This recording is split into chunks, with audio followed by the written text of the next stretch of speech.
I knew something was wrong the moment I saw Neil's phone light up on the nightstand. 3 rapid texts, all from Lily. At 2:17 a.m., I lay perfectly still, listening to Neil's steady breathing beside me, fighting the urge to reach over and read whatever my best friend needed to tell my fiancé in the middle of the night. Instead, I stared at the ceiling, counting the shadows until morning came. "You're up early," Neil mumbled, finding me at the kitchen counter, already on my second cup of coffee. His hair was tousled in that way I used to find endearing. Now it just reminded me he hadn't showered after Lily's party last night. "Couldn't sleep." I watched him over the rim of my mug. "How'd you like the party?" He shrugged, not meeting my eyes as he reached for the coffee pot. "It was fine. Lily always throws good parties. You two seemed to be having an intense conversation by the pool." I kept my voice casual, hating how I suddenly sounded like every suspicious girlfriend I'd ever rolled my eyes at. Neil's hand paused mid-pour. Just for a second. "Just work stuff. She wanted advice about the Harrington account." "The Harrington account." "Right. Because my marketing executive fiancé would naturally have insights for my event planner best friend about her clients." I nodded and smiled, feeling something cold and heavy settle in my stomach. "I'm heading to the gym," he said, abandoning his half-poured coffee. "Promised Derek I'd meet him for racquetball." "On Sunday morning?" I asked, but he was already halfway to the bedroom. "Best time to get a court," he called back. 20 minutes later, I watched from our apartment window as Neil pulled out of the parking garage. He turned left. The gym was right. I called Sophia. "He's lying to me," I said when she picked up. "Camilla, it's not even 8. What are we talking about?" Sophia's voice was thick with sleep. "Neil, he said he's going to the gym with Derek, but he drove in the opposite direction. And Lily was texting him at 2 in the morning. Maybe Derek's picking him up somewhere else," Sophia yawned. "And Lily texts everyone at weird hours. You know how she gets when she's been drinking." I paced our living room, past the engagement photos and the save-the-date samples we still needed to choose between. Something feels off. They were whispering together all night, and when I walked up, they stopped talking immediately. "You sound paranoid," Sophia said gently. "Neil adores you, and Lily's been your best friend since college. You're just stressed about the wedding." I wanted to believe her. 6 years together, 2 years planning this wedding. Neil was the guy who brought me soup when I was sick and remembered my mother's birthday when I forgot. Lily was the friend who held my hair back during food poisoning and stayed up all night helping me finish presentations. "You're right," I said finally. "I'm being crazy." But after hanging up, I found myself opening Instagram, scrolling back through photos from last night's party. There, a candid shot someone had posted of the backyard. In the background, Neil and Lily stood close together, his hand on the small of her back, her head tilted up toward him, laughing at something he'd said. His hand was never on my back like that anymore. I zoomed in until the image pixelated, searching for clues in their expressions. Was I imagining the intimacy there? The way her body angled toward his? The way his fingers splayed possessively against the fabric of her dress? My phone buzzed with a text from Neil. "Grabbing breakfast with Derek after, back around noon." I stared at the message, remembering how Neil had claimed just last weekend that he couldn't stand breakfast places because they were always too crowded. I typed back, "Have fun. Love you."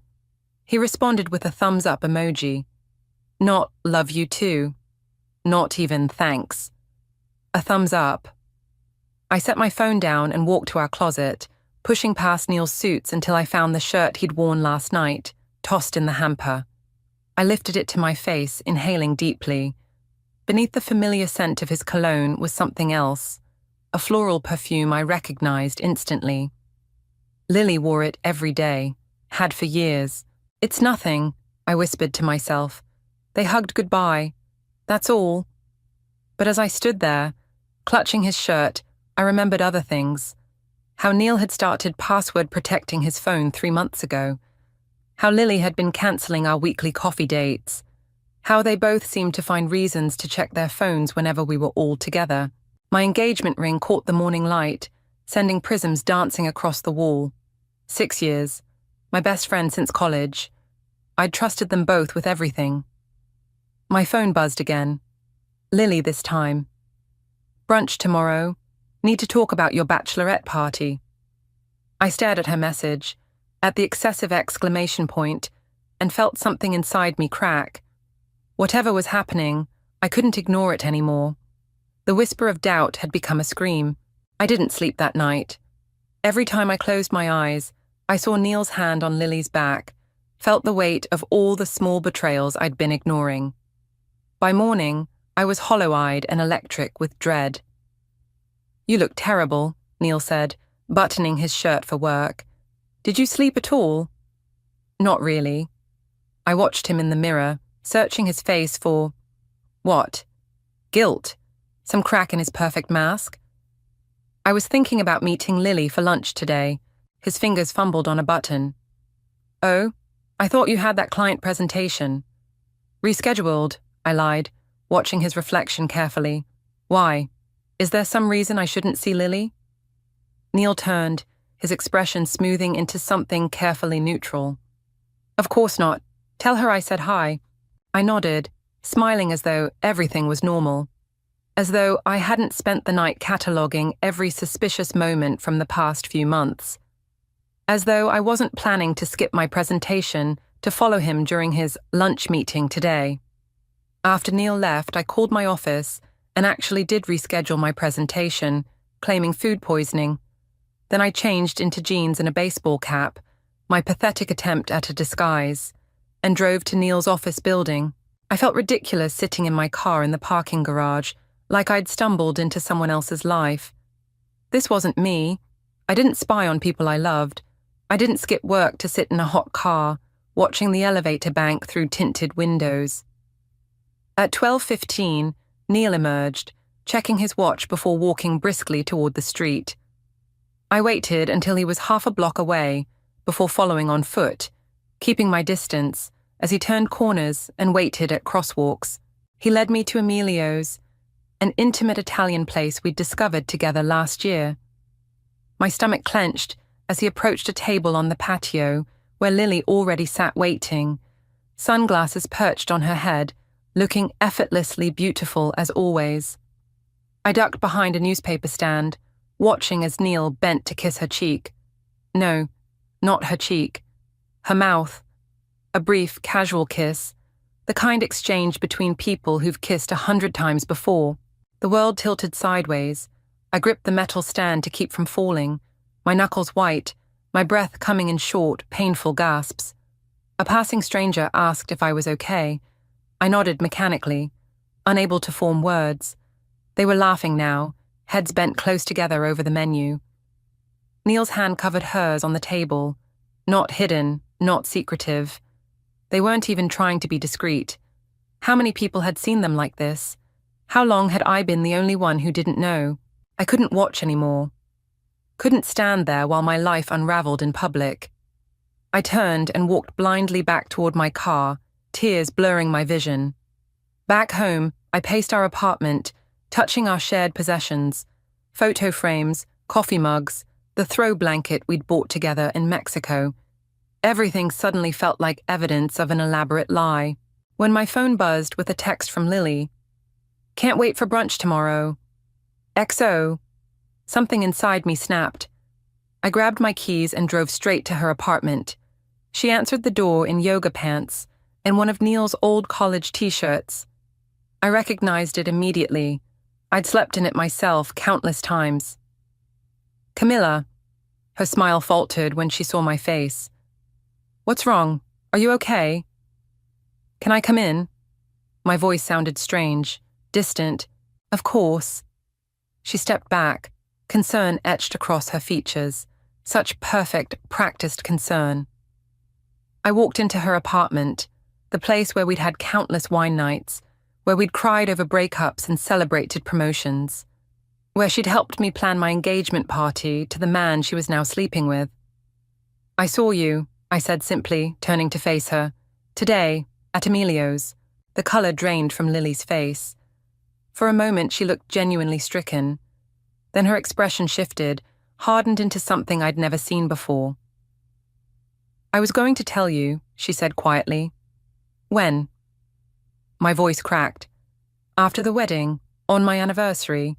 When exactly were you planning to mention you're fucking my fiancé?" She flinched at my words but didn't deny them. "It's not what you think, Camilla. It's not just some fling. What is it then?" I was shaking now, rage and grief colliding inside me like storm fronts. "We're in love." She said it simply, as if those 3 words could possibly justify everything. I laughed, a harsh, broken sound. "Love? You betrayed me in the worst possible way, and you want to dress it up as love?" "It just happened," Lily said, tears welling in her eyes. "We tried to fight it. We never wanted to hurt you." "How long?" I demanded. She looked away. 8 months. 8 months. While I'd been tasting wedding cakes and addressing Save the Dates. While she'd been helping me choose my wedding dress. "Does everyone know?" My voice was barely audible now. "Am I the only one who didn't see it?" "No one knows," she insisted. "We've been careful." Not careful enough to avoid kissing in public. Not careful enough to keep me from discovering their betrayal. "I'm sorry," she whispered. "I know that doesn't help, but I am." I looked at her. Really looked at her. Searching for any trace of the friend I'd trusted with everything. All I saw was a stranger wearing my best friend's face. "You're right," I said finally. "It doesn't help." I turned to leave, but paused at the door. "You know what the worst part is? I would have done anything for you, both of you." As I walked to my car, a strange calm settled over me. The shock and pain were still there, but beneath them, something else was taking root. A cold, clear purpose. They had destroyed my life without a second thought. Now I would return the favor. I spent 3 days in a hotel room, ignoring calls from both Neil and Lily. My phone buzzed constantly with their messages. First confused, then concerned, finally desperate. I read each one with detached fascination, like studying specimens under glass. The evolution of liars caught in their own web. On the 4th day, I went home. Our apartment felt both familiar and foreign, like revisiting a childhood home now occupied by strangers. Neil wasn't there, at work, or maybe with her. I didn't care. I needed clothes, my laptop, and space to think. I was packing a larger suitcase when the door opened. "Camilla." Neil stood in the doorway, his face haggard. "Thank God, I've been worried sick." "Have you?" I continued folding clothes, not looking at him. "Where have you been?" "I called hospitals. I filed a missing persons report." "How thoughtful." I placed another sweater in my suitcase. "Did you check Lily's place?" "Oh, wait, you probably did. Multiple times." He went very still. "What are you talking about?" I finally looked up, meeting his eyes. "I saw you. At Emilio's. Kissing her." Neil's face crumpled, not with shame or remorse, but with relief. "So you know." "Yes, I know. 8 months, right? That's what Lily said." He sat heavily on the edge of the bed. "We were going to tell you after—" "After what?" I snapped. "After the wedding. Were you planning to object dramatically at the ceremony, or just keep fucking my best friend behind my back indefinitely?" "It wasn't supposed to happen like this," he said, running his hands through his hair. "We never meant to hurt you. Yet here we are." I zipped my suitcase with a decisive snap. "I'm staying with Sophia for a while. I'll come get the rest of my things later." "Camilla, please." He reached for my arm. "Can we talk about this? We owe each other that much." I jerked away from his touch. "We don't owe each other anything anymore. You made sure of that." As I wheeled my suitcase toward the door, Neil called after me. "I still care about you." "We both do." I paused, not turning around. "Tell Lily she can keep the t-shirt. It looks better on her anyway." I spent the next week on Sophia's couch, cycling through grief, rage, and humiliation. I called in sick to work, ignored more messages from Neil and Lily, and drank too much wine, while Sophia patiently listened to me dissect every moment of betrayal I could remember. "You need to eat something besides ice cream," Sophia said, setting a plate of actual food in front of me. And maybe shower. No offense, but you're starting to ripen. I glared at her but took the plate. I'm allowed to wallow. My fiancé and best friend destroyed my life. They're garbage people, Sophia agreed, but you can't let them destroy you too. She was right, of course, but knowing that didn't make it easier to function.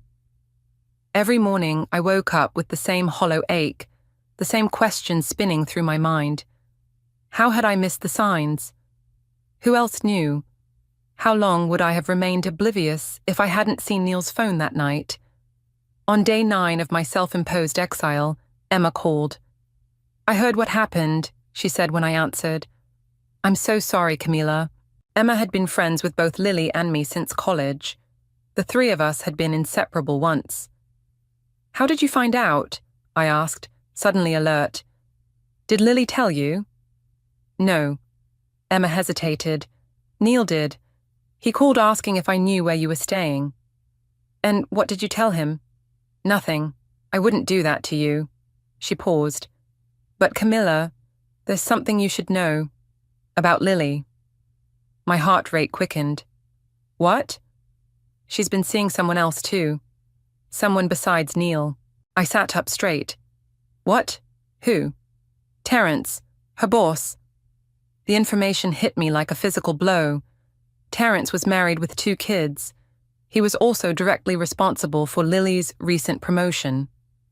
How do you know this? I demanded. I saw them together at the Westbrook last month, in one of those private dining rooms. Emma's voice lowered. They definitely weren't discussing work events. My mind raced. If Lily was sleeping with Terence too, did Neil know? Was their love just another one of Lily's manipulations? Thank you for telling me, I said, a plan already forming. After hanging up, I opened my laptop and created a new document. At the top, I typed, Operation Karma. What are you doing? Sophia asked, peering over my shoulder. Planning. I began making a list of everything I knew about Lily. Her schedule, her passwords, she'd used the same one for everything since college, her secrets and insecurities. Planning what exactly? I looked up at Sophia, feeling truly focused for the first time in days. They took everything from me, my relationship, my best friend, my trust, my future. They don't get to just walk away from that. Camilla, Sophia's voice held a warning. I'm not going to hurt anyone, I assured her.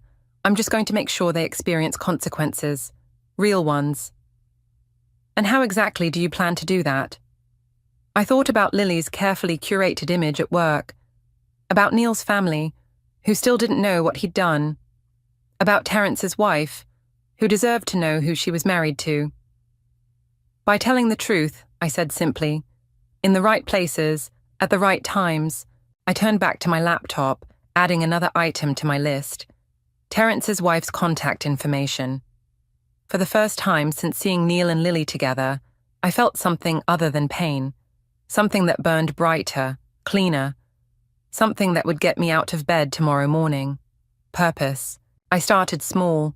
A casual email to Lily's entire office about a surprise birthday gathering for Terence, at his home address, during a time his wife would definitely be there. I signed it from Lily's email, which wasn't difficult. I still knew all her passwords. This is petty, Sophia said, watching me hit send. And possibly illegal. It's just a party invitation, I replied, closing my laptop. Not my fault if it causes an awkward situation. But we both knew that was exactly my intention. I returned to work the next day, ignoring the pitying glances from co-workers who'd clearly heard about my broken engagement. I smiled through meetings, nodded at appropriate moments, and pretended I wasn't constantly checking my phone for updates. Emma called that evening. Whatever you did, it worked, she said without preamble. Terence's wife showed up at the office today. There was a massive scene in the lobby. I felt a rush of vindication. What happened? She confronted him in front of everyone, screaming about how she found hotel receipts. Then she saw Lily and went ballistic. Security had to escort her out. Emma paused. Lily's been crying in the bathroom all afternoon. I should have felt triumphant. Instead, I felt oddly hollow. Did she get fired? No, but she's on thin ice. Terence is claiming it was all a misunderstanding, but HR is involved now. Emma hesitated. Camilla, are you sure about this? Revenge won't undo what happened. I'm not trying to undo anything, I said. I'm just making sure they face consequences.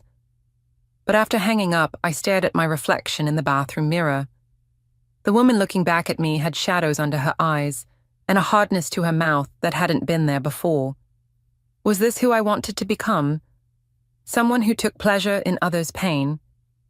My phone buzzed with a text from Neil. I know what you did. We need to talk. I ignored it, but an hour later, my doorbell rang. I peered through the peephole to see Neil standing in the hallway, looking grim. Against my better judgment, I opened the door. You can't just show up here, I said. You won't answer my calls. He pushed past me into the apartment. What the hell were you thinking, Camilla? Sending that email could cost Lily her job.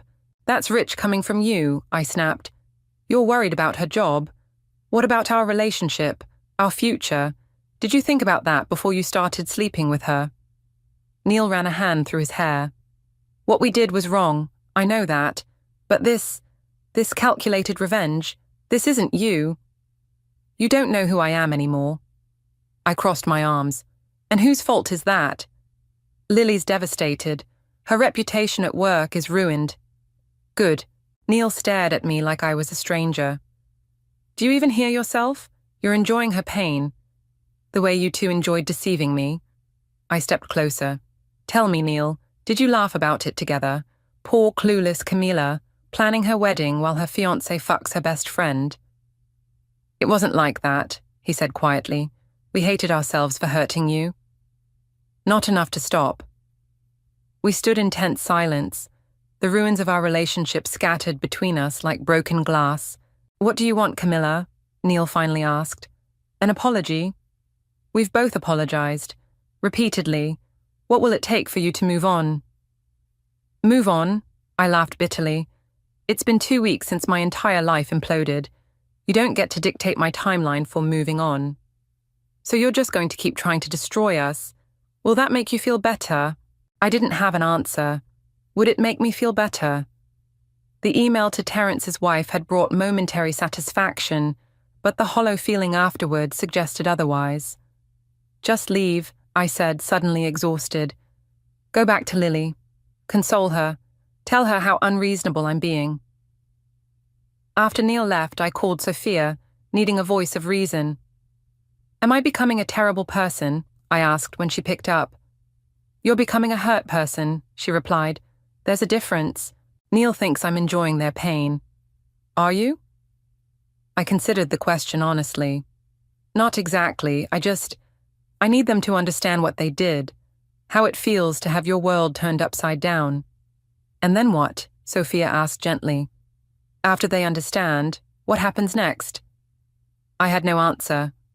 The next morning, I woke to 3 missed calls from an unknown number. When it rang again, I answered. Is this Camilla? A woman's voice, unfamiliar. Yes, who's this? Rebecca Burke, Terence's wife. Her voice was steady, controlled. I think we should meet. My heart raced. I'm not sure that's a good idea. I know you sent that email, she said, and I want to thank you. I sat up straight. Thank me? I've suspected Terence was cheating for months. You gave me the proof I needed. She paused. I have information about Lily and Neil that you might want to hear. Things my husband let slip. My plan had been simple.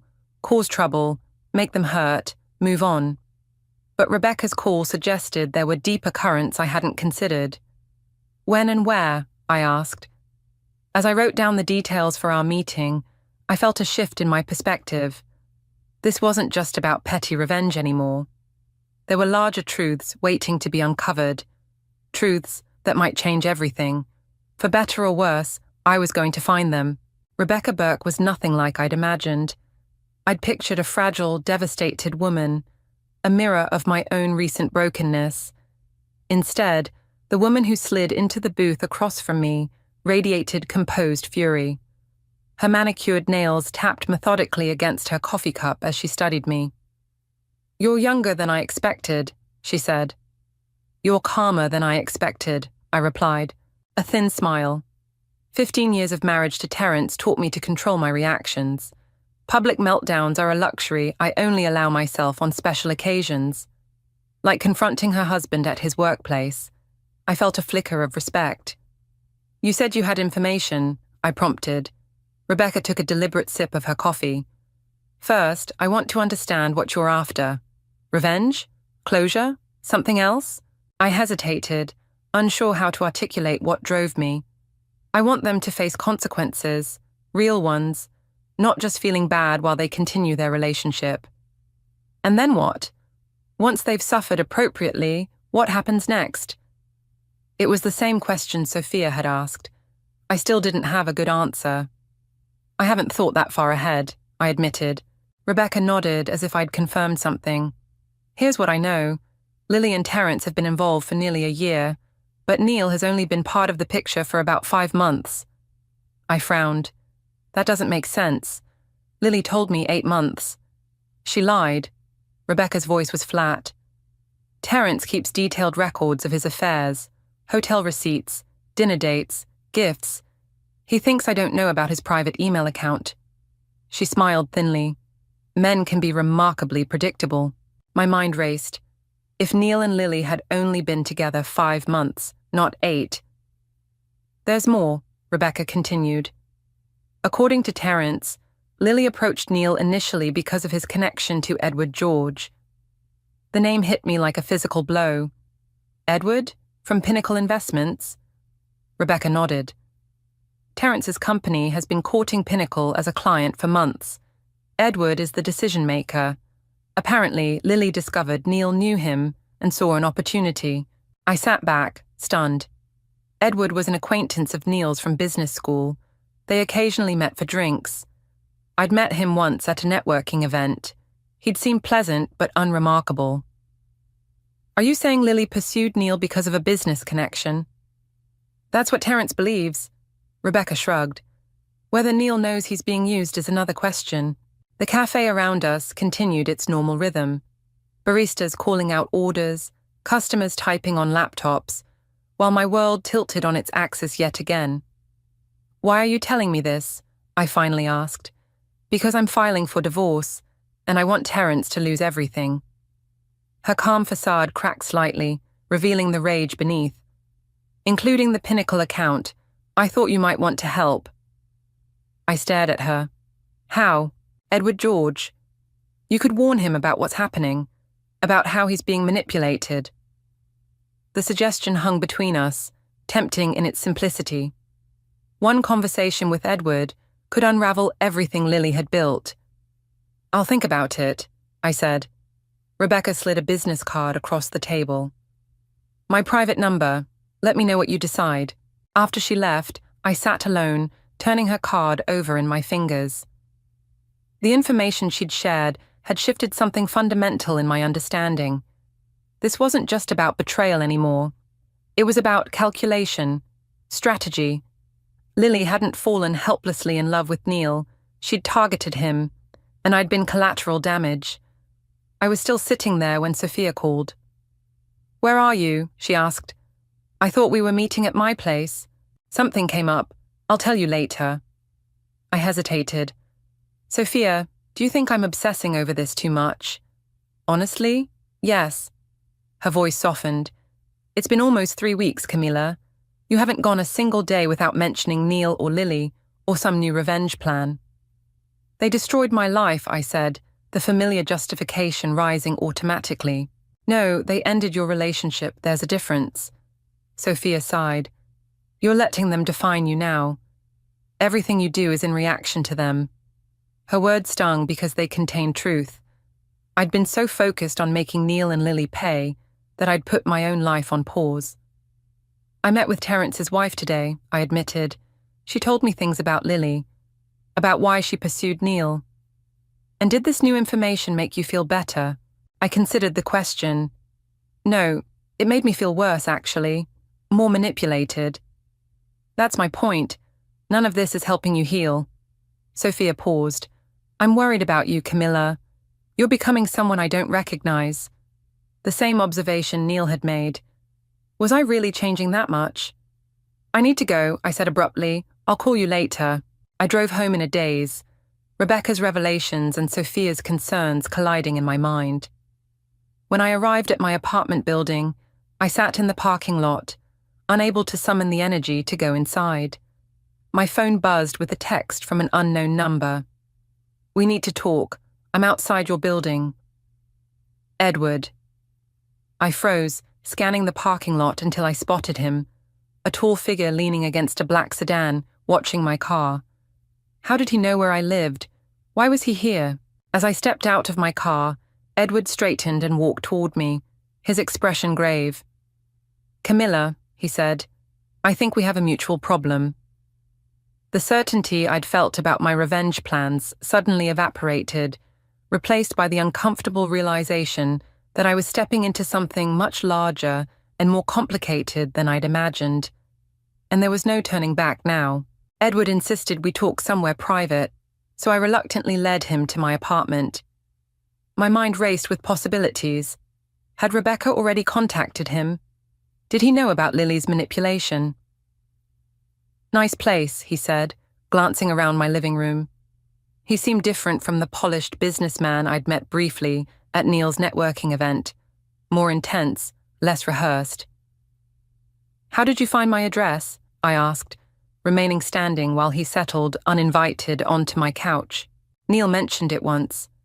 Edward's gaze was direct, unsettling. I have an excellent memory for details. And why exactly are you here? Because you've been causing problems. He leaned forward. The email to Terrence's wife. Very clever. Very disruptive. My pulse quickened. I don't know what you're talking about. Please.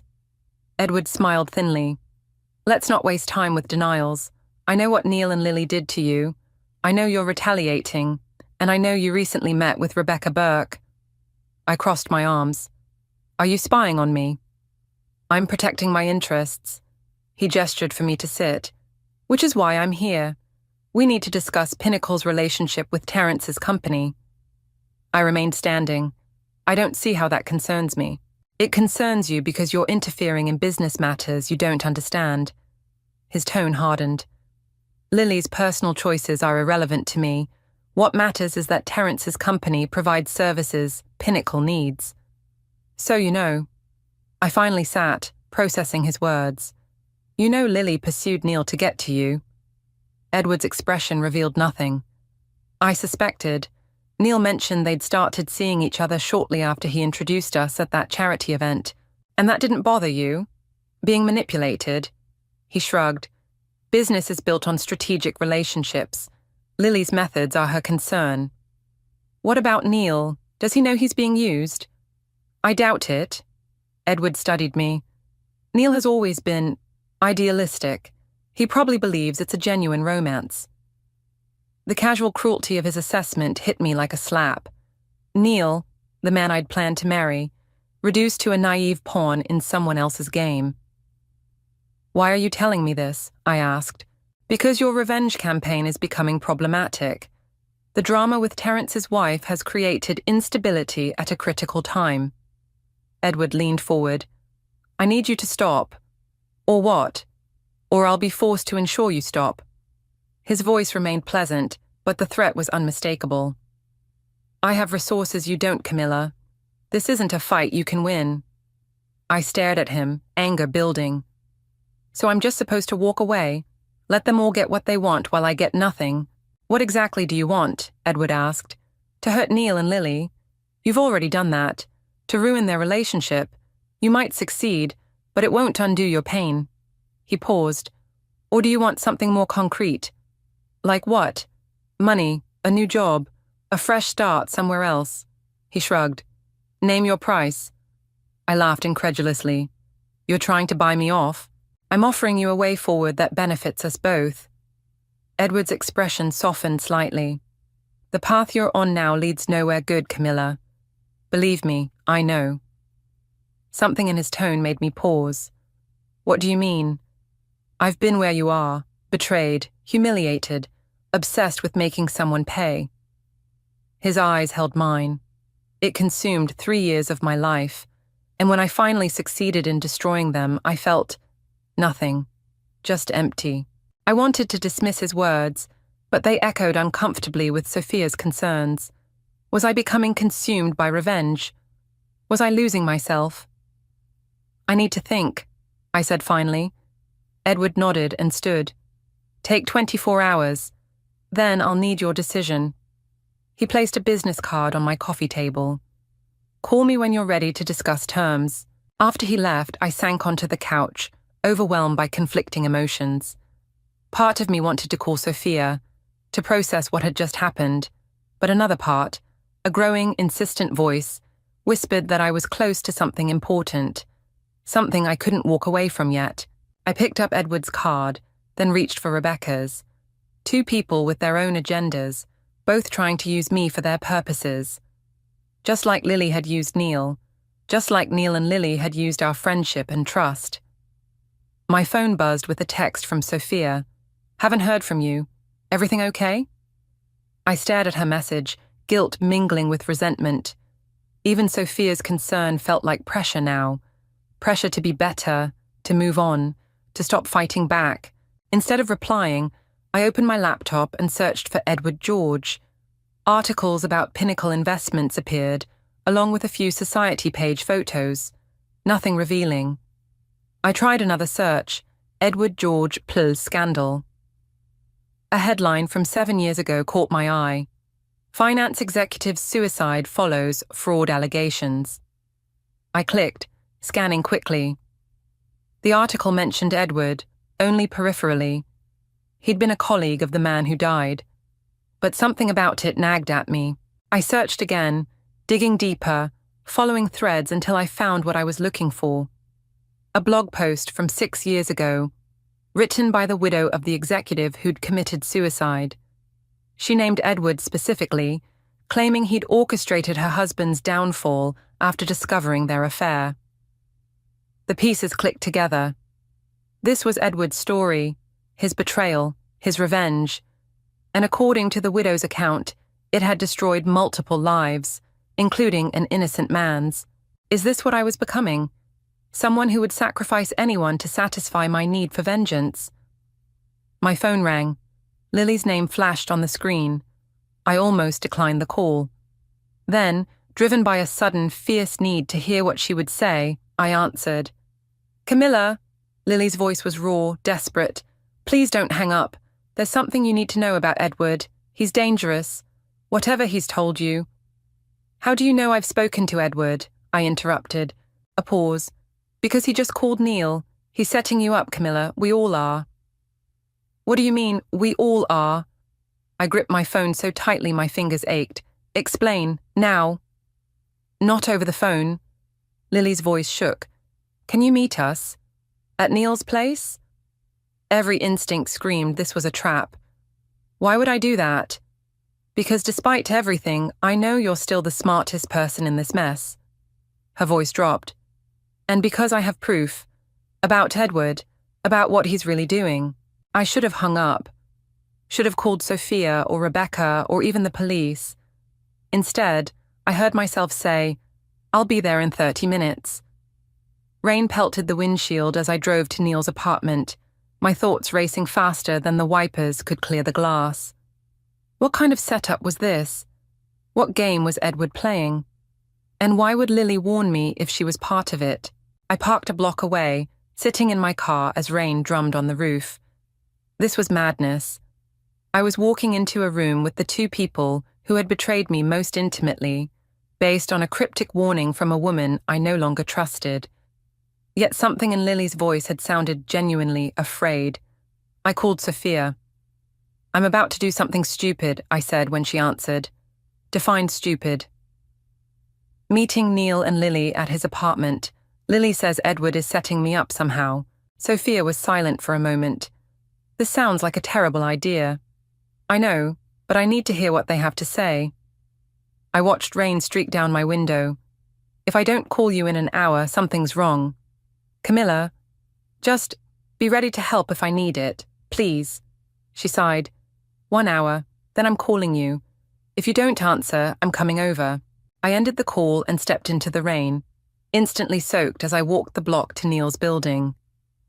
By the time I reached his door, my clothes clung to my skin and water dripped from my hair onto the hallway carpet. Neil opened the door before I could knock. His eyes widened at my drenched appearance. Jesus, Camilla. He stepped back to let me in. Let me get you a towel. Lily sat perched on the edge of the couch, her face pale, hands clasped tightly in her lap. The sight of her in Neil's apartment, so casually occupying the space that had once been partly mine, sent a fresh wave of pain through me. Here. Neil handed me a towel. One of mine, left behind when I moved out. I dried my face and hair, refusing to sit. You said Edward is setting me up. Explain. Lily and Neil exchanged glances. Edward approached me 6 months ago, Lily began. At a company event.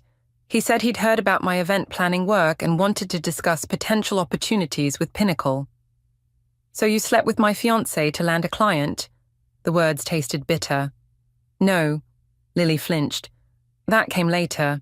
At first, it was just business meetings. Edward introduced me to Terence, suggested I could help with their partnership. Then he mentioned Neil. Edward told you to pursue Neil? I couldn't keep the disbelief from my voice. Not explicitly. He just kept bringing him up, saying how Neil had connections that could be valuable. Lily looked down. I'd met Neil a few times through you. He was attractive, successful. When I ran into him at that bar opening. You decided to sleep with him. My voice was flat. It wasn't planned. Neil spoke for the first time. It just happened. We were drunk, talking about you actually. How lucky I was. The irony made me laugh. A harsh, broken sound. And then you just kept happening to sleep together for months. We thought it was real, Lily said quietly. What we felt. But now I'm not sure. What does this have to do with Edward setting me up? Neil stood, moving to his desk where he opened his laptop. 2 days ago, Edward asked me to invest in a new Pinnacle fund. Something exclusive, off the books. He turned the screen toward me. I was going to do it until Lily found this. I stepped closer, reading the document displayed. It was a private placement memorandum for something called Phoenix Opportunity Fund, listing Edward as the manager and Terence's company as the primary service provider. The minimum investment was $250,000. I don't understand, I said. It's a fraud, Lily said. The fund doesn't actually exist. Edward's been setting this up for months, using Terence's company as cover. He's targeting wealthy clients with promises of exclusive returns. And what does this have to do with me? Your name is on it. Neil scrolled down to show me. As a compliance officer, your signature is there too. I stared at the document in shock. There it was, my name, a reasonable facsimile of my signature. I never signed this. We know, Lily said. Edward forged it. He's setting you up to take the fall when the fraud is discovered. My mind raced. But why me? I'm not even in finance. Because you've been causing trouble, Neil said. The email to Terence's wife, the questions you've been asking. Edward sees you as a threat. And how convenient that you two are warning me now. I stepped back, suspicion flaring. After everything you've done, why should I believe you're suddenly concerned about my welfare? Because we're all being played, Lily said, her voice breaking. Edward manipulated me into pursuing Neil. He encouraged Terence to start an affair with me. He's been orchestrating all of this. For a fraudulent investment fund. It seemed absurd. Not just that. Neil ran a hand through his hair. Edward's been recording our conversations. About you, about the revenge you've been planning. If you're implicated in his fraud and try to claim innocence, he has evidence that you've been vindictive and unstable. The pieces clicked together with sickening clarity. My revenge campaign had given Edward the perfect scapegoat, someone with a documented history of emotional instability and retaliatory behavior. We need to go to the police, I said. With what proof? Lily asked. It's our word against his, and with your recent actions. She didn't need to finish. Who would believe me over Edward, a respected financial executive versus a jilted woman who'd already demonstrated a willingness to seek revenge? There's another option, Neil said hesitantly. Edward's hosting a dinner tomorrow night for potential investors in the Phoenix Fund. We could confront him there, with witnesses. Or, I said slowly, an idea forming, we could give him exactly what he wants. They both looked at me questioningly. He wants me to stop causing trouble, to take his bribe and disappear. I felt a strange calm settle over me. So that's what I'll tell him I'm doing. And then what? Lily asked. I met her eyes directly for the first time since entering the apartment. Then we turn his own game against him. In that moment, standing in my ex-fiancé's apartment with my former best friend, I felt something unexpected, a clarity that had nothing to do with revenge and everything to do with justice. Not just for me, but for all of us who had been manipulated by Edward's machinations.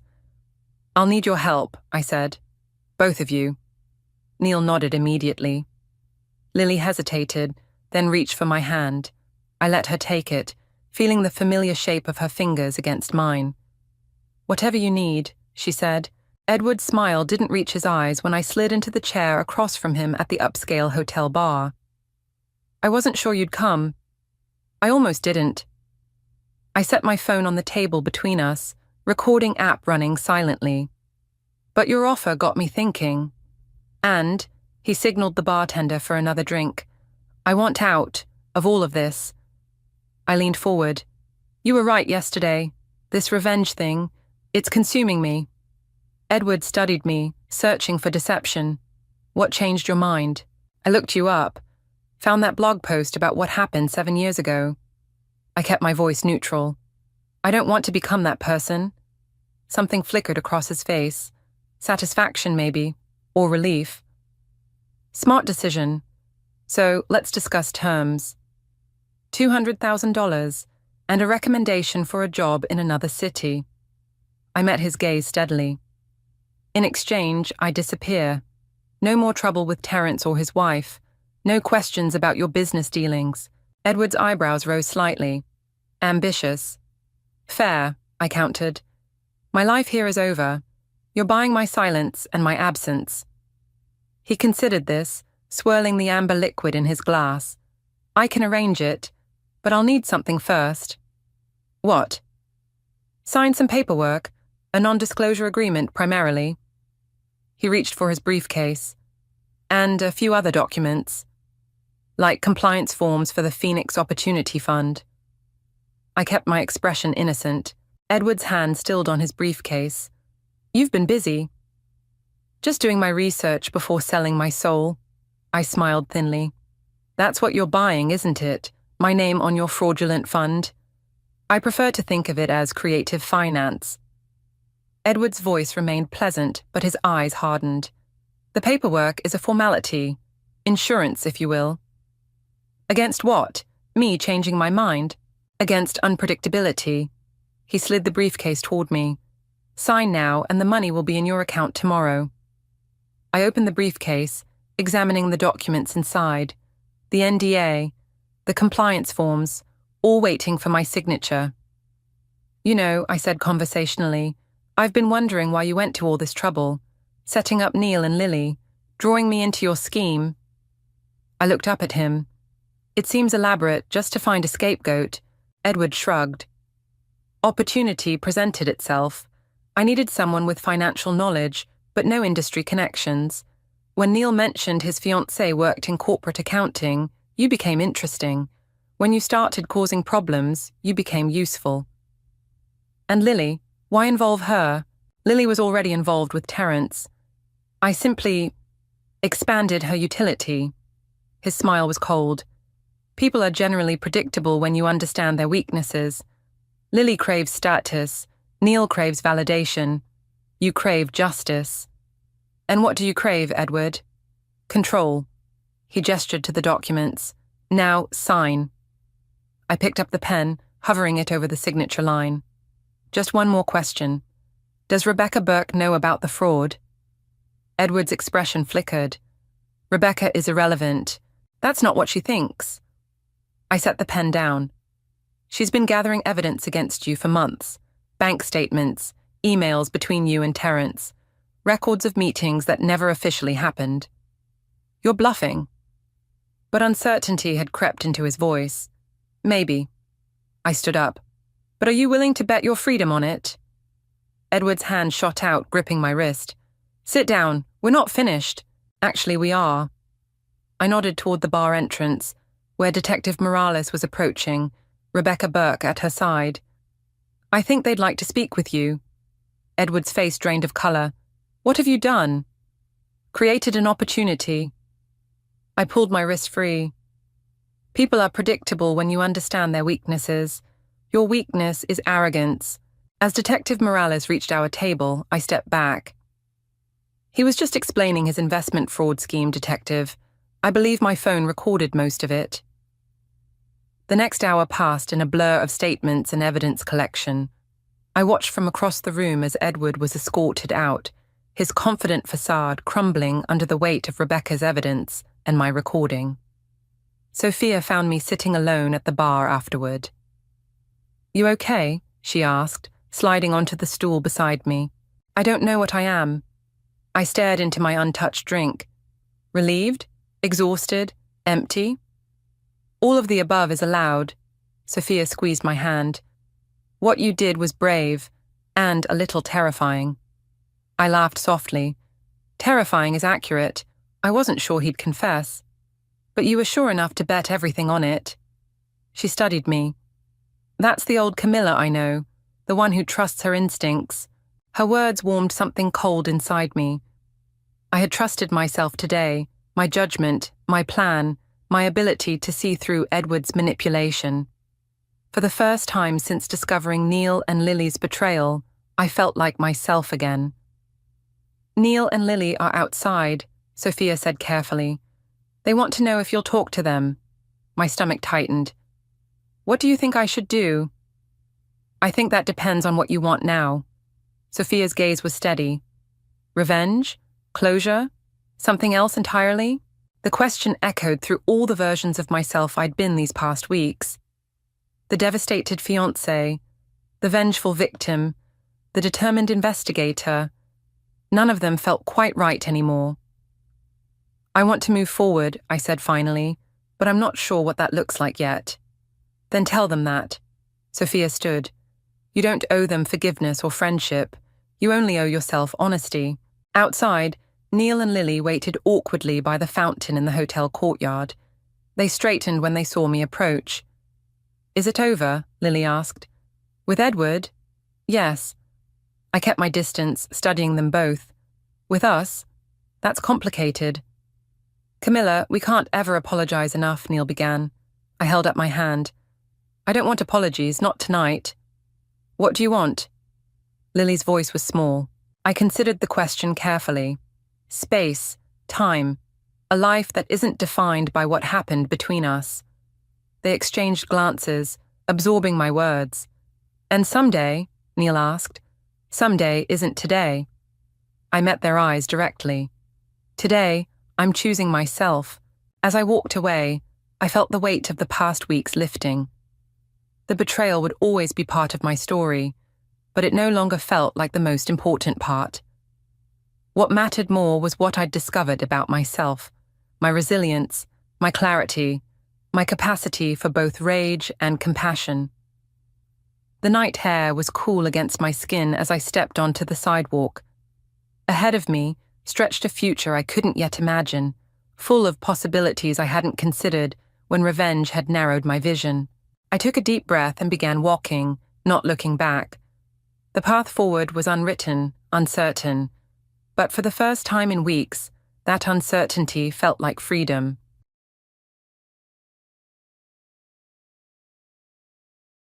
Hi there, I'm Alcina. You ever show up for a family BBQ thinking it's just burgers and small talk, only to find out you're actually the unpaid babysitter? Again? My sister called me just the babysitter on a live stream, in front of everyone. No name, no thanks, just a prop in her performance. But that wasn't even the worst part. The worst part? It wasn't the first time. It was the final straw in a long, quiet story. One where I kept showing up, cleaning up, covering up, until I finally stopped. I walked away, with every kid she dumped on me. But what happened after that? Well, let's just say the truth didn't stay quiet for long. I always hated summer in Scottsdale. Not because of the heat, that you learn to live with. It was the performances that came with it. The matching outfits, the curated food platters, and of course, Rayanne's annual 4th of July barbecue. Or as she liked to call it, our family's brand moment. By noon, I was already regretting saying yes. As I stood in front of my closet that morning, I replayed Rayanne's voice note in my head. Just soft tones, okay? You know the vibe I'm going for. Light beige, dusty rose, nothing bold that pulls focus. It wasn't a suggestion. It never was with her. It was an order disguised as aesthetics, and I, like the seasoned older sister I was, brushed it off. Same way I brushed off all her little directions growing up. I wore a simple linen blouse tucked into jeans. My hair was tied up. I even left my favorite turquoise earrings in the drawer because Rayanne once said they distracted the frame. That's what I'd become. Aware of the frame more than the family. I pulled up to Mom's house a few minutes past 2. The front yard was already filled with kids running wild, trays of food on folding tables, and Rayanne's voice rising above it all. Wait, don't touch that yet. I haven't posted it. Hazel and Miles spotted me before I even shut the car door. Auntie Al! Hazel squealed, racing over with her brother right behind her. I barely had time to bend down before they clung to me. Rayanne, from behind the grill setup, shouted over, "Can you keep an eye on them for a sec? I need to fix this lighting." She didn't wait for a response. She never did. 1 second turned into 10, 10 into 30. Then she disappeared altogether. I walked inside with the kids clinging to my hands, already sweating through their matching patriotic outfits. Rayanne was in the dining room, crouched low, adjusting the angle of a red, white, blue charcuterie board. Her phone, propped on a mini tripod, captured every second. I stood there waiting, nothing. No, hey, no glad you made it, just a flick of her hand like I was stage crew. I settled the kids outside with juice boxes and apple slices I found in Mom's fridge. Rayanne's friends were arriving now, all glossy smiles and curated laughter. I knew none of them. Then it happened. She went live. I was cutting watermelon in the corner of the patio when I heard her pitch rise. Hey fam, happy 4th! It's Ray, coming to you from our backyard BBQ. She panned the camera slowly across the scene, kids playing, trays of food, herself in a red sundress, perfectly lit by golden hour. Someone commented, "Supermom, who's watching the little ones?" Rayanne giggled, then flipped the camera toward me, sweat slicked, kneeling by Hazel who had just spilled her lemonade. "Oh, that's just my sister," she said brightly. "Basically our full-time babysitter." The laugh that followed was instant. From her, from someone off camera, from the phone where hearts and likes poured in. My chest clenched, my hand, still holding a fruit knife, froze midair. Just my sister, not Alcina.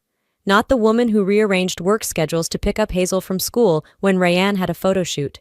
Not the one who drove 4 hours when Miles had the flu and Rayanne had a brand deal deadline.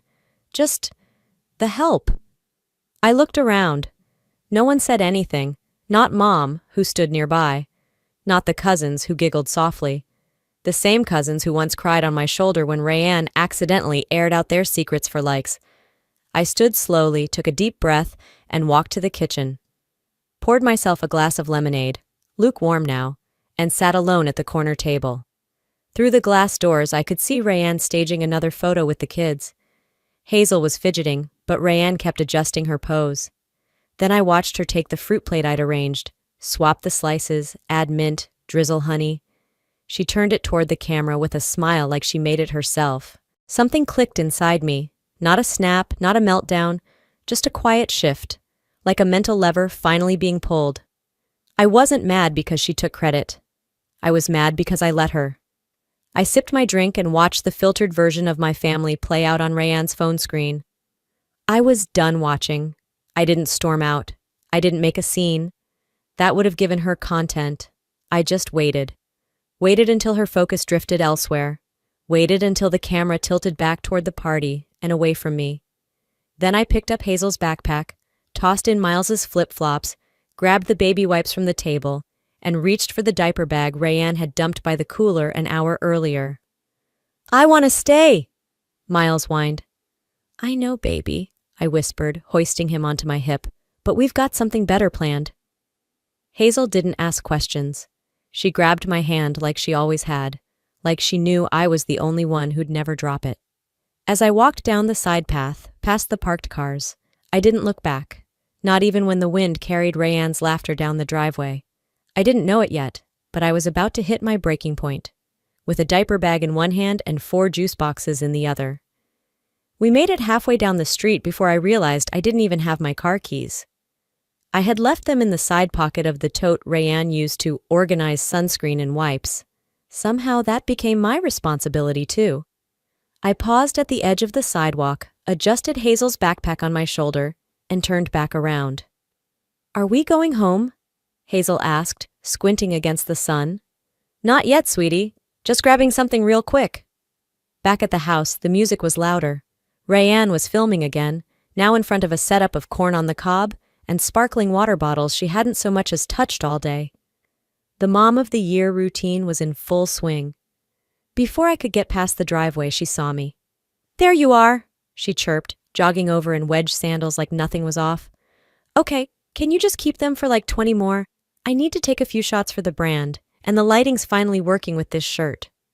Her voice was breathy and sweet, like I was doing her a little favor. I wanted to say no. I really did.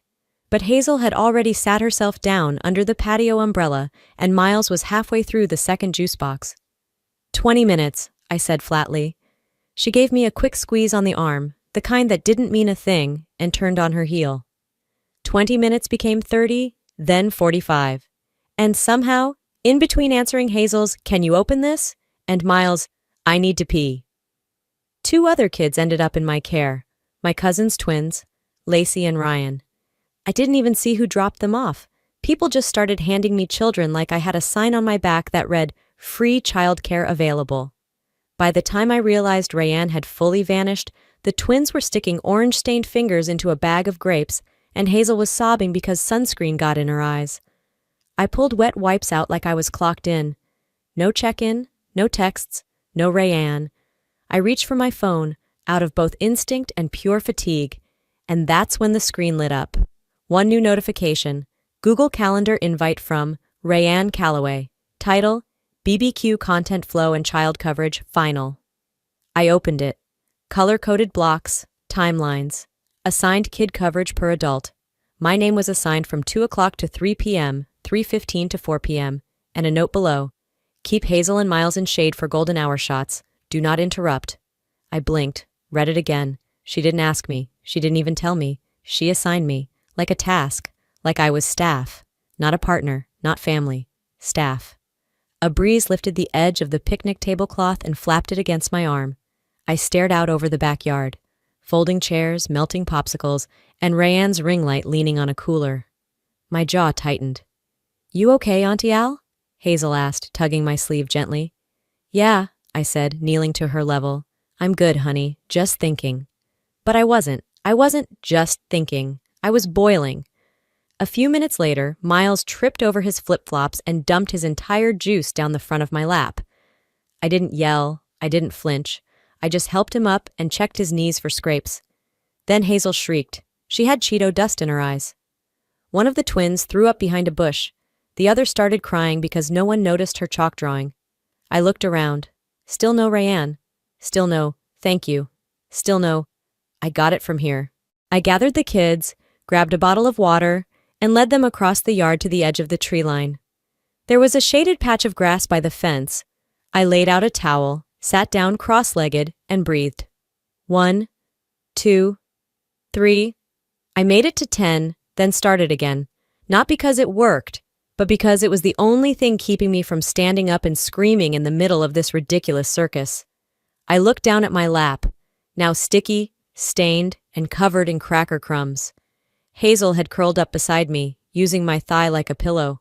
Miles was pulling leaves off a low-hanging branch. The twins were finally quiet, their faces pink with heat. That's when the thought came. It didn't crash in, didn't shout. It slid into my brain like it had always been there, waiting for permission to be acknowledged. This isn't just today. This isn't a one-off. This is a system, a setup. One I had been too polite, too conditioned, too easygoing big sister to question. Rayanne had designed a world where she was always the star, and I was always available, always convenient, always out of frame but carrying the weight. And maybe the worst part? I'd been trained since I was 12 to smile through it. Hazel had dozed off beside me, her head heavy against my thigh, while Miles built little towers from sticks and leaves at our feet.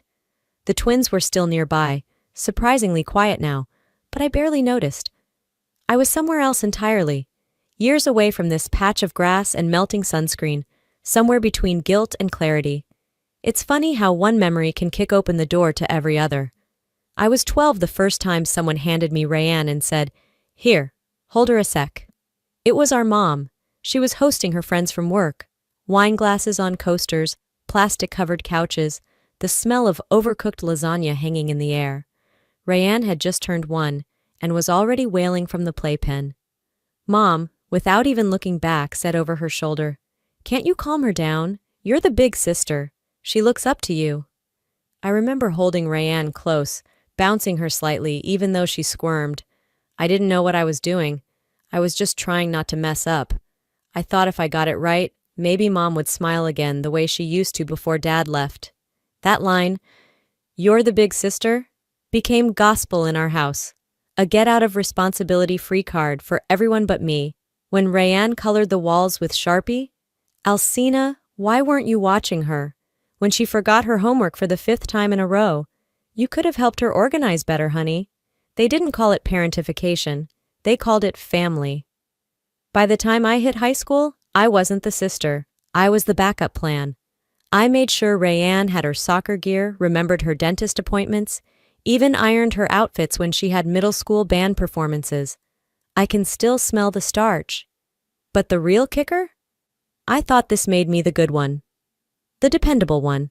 And that kind of identity becomes its own trap. Because if you're the one who always shows up, no one asks if you're okay. They assume you're fine because you're functioning. I wasn't. Fast forward to Christmas 2 years ago. Rayanne showed up 2 hours late, no gifts in hand. No explanation either. Just breezed through the front door like she was the guest of honor. Dinner was halfway through when Mom pulled me aside and slipped a Hallmark envelope into my hand. I remember how softly she spoke, like we were co-conspirators. I gave her some help. "Let's not make a thing out of it, okay?" Inside was $200. Mom patted my hand like I was supposed to feel honored. That night, Rayanne posted a selfie, her in front of a massive mirror, holding 3 luxury shopping bags. The caption, "Holiday haul, #blessed, grind pays off." My stomach sank. Not because of the money, but because I realized Mom had been quietly financing Rayanne's image all along. The independent single mom brand she bragged about? It was built on uncredited support, from our mother, from me, from whoever she could charm or guilt into enabling her. And me? I was just supposed to stay quiet, to not make a scene, to understand. Like that time I took on a weekend job, tutoring high school kids after my long shifts at the office, because Mom's mortgage had gone into forbearance. We couldn't lose the house, I told myself. It's where Rayanne and the kids stay when she gets overwhelmed, where Mom naps between doctor's appointments. I made it work, canceled a vacation, postponed car repairs, ate noodles for a month. 2 months later, I found out Rayanne had used her starter fund to launch her blog, the one that kicked off her influencer career. No one told me. No one ever did. That's when the deeper layer of resentment started brewing, not just because of the money or time, but because it became clear. I wasn't included in the story Rayanne told about herself. In her world, she was the underdog who climbed her way out with grit and passion. She didn't mention the nights I stayed up editing her first YouTube video while she cried about fonts. She didn't post about the groceries I paid for or the babysitting I rearranged my life to provide. What did I get in return? More requests, more expectations, and silence when it mattered most. Turns out, loyalty doesn't earn you love. It earns you obligations, invisible ones you can't invoice or explain to anyone without sounding bitter. I let the breeze touch my face as I leaned back on my elbows, still watching the kids play.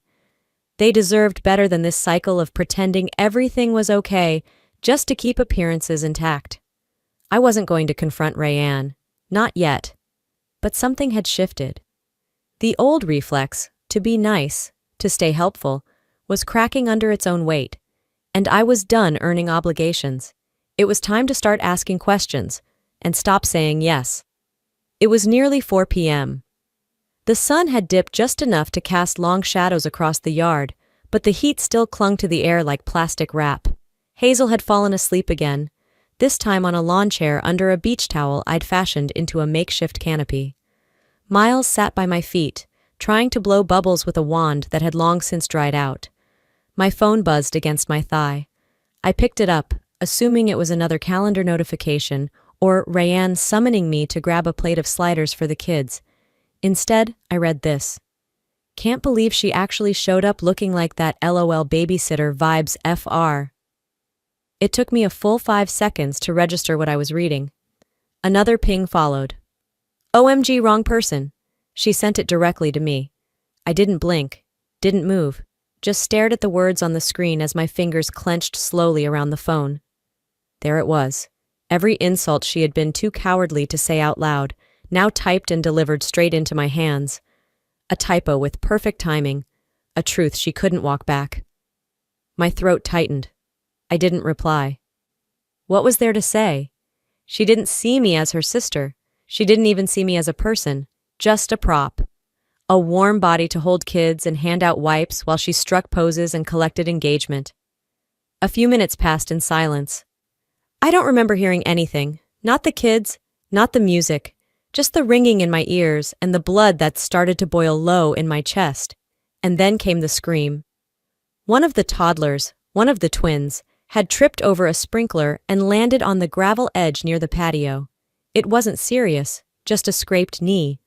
But like a signal had gone off, Rayanne was suddenly there, hair immaculate, camera on. "Where were you?"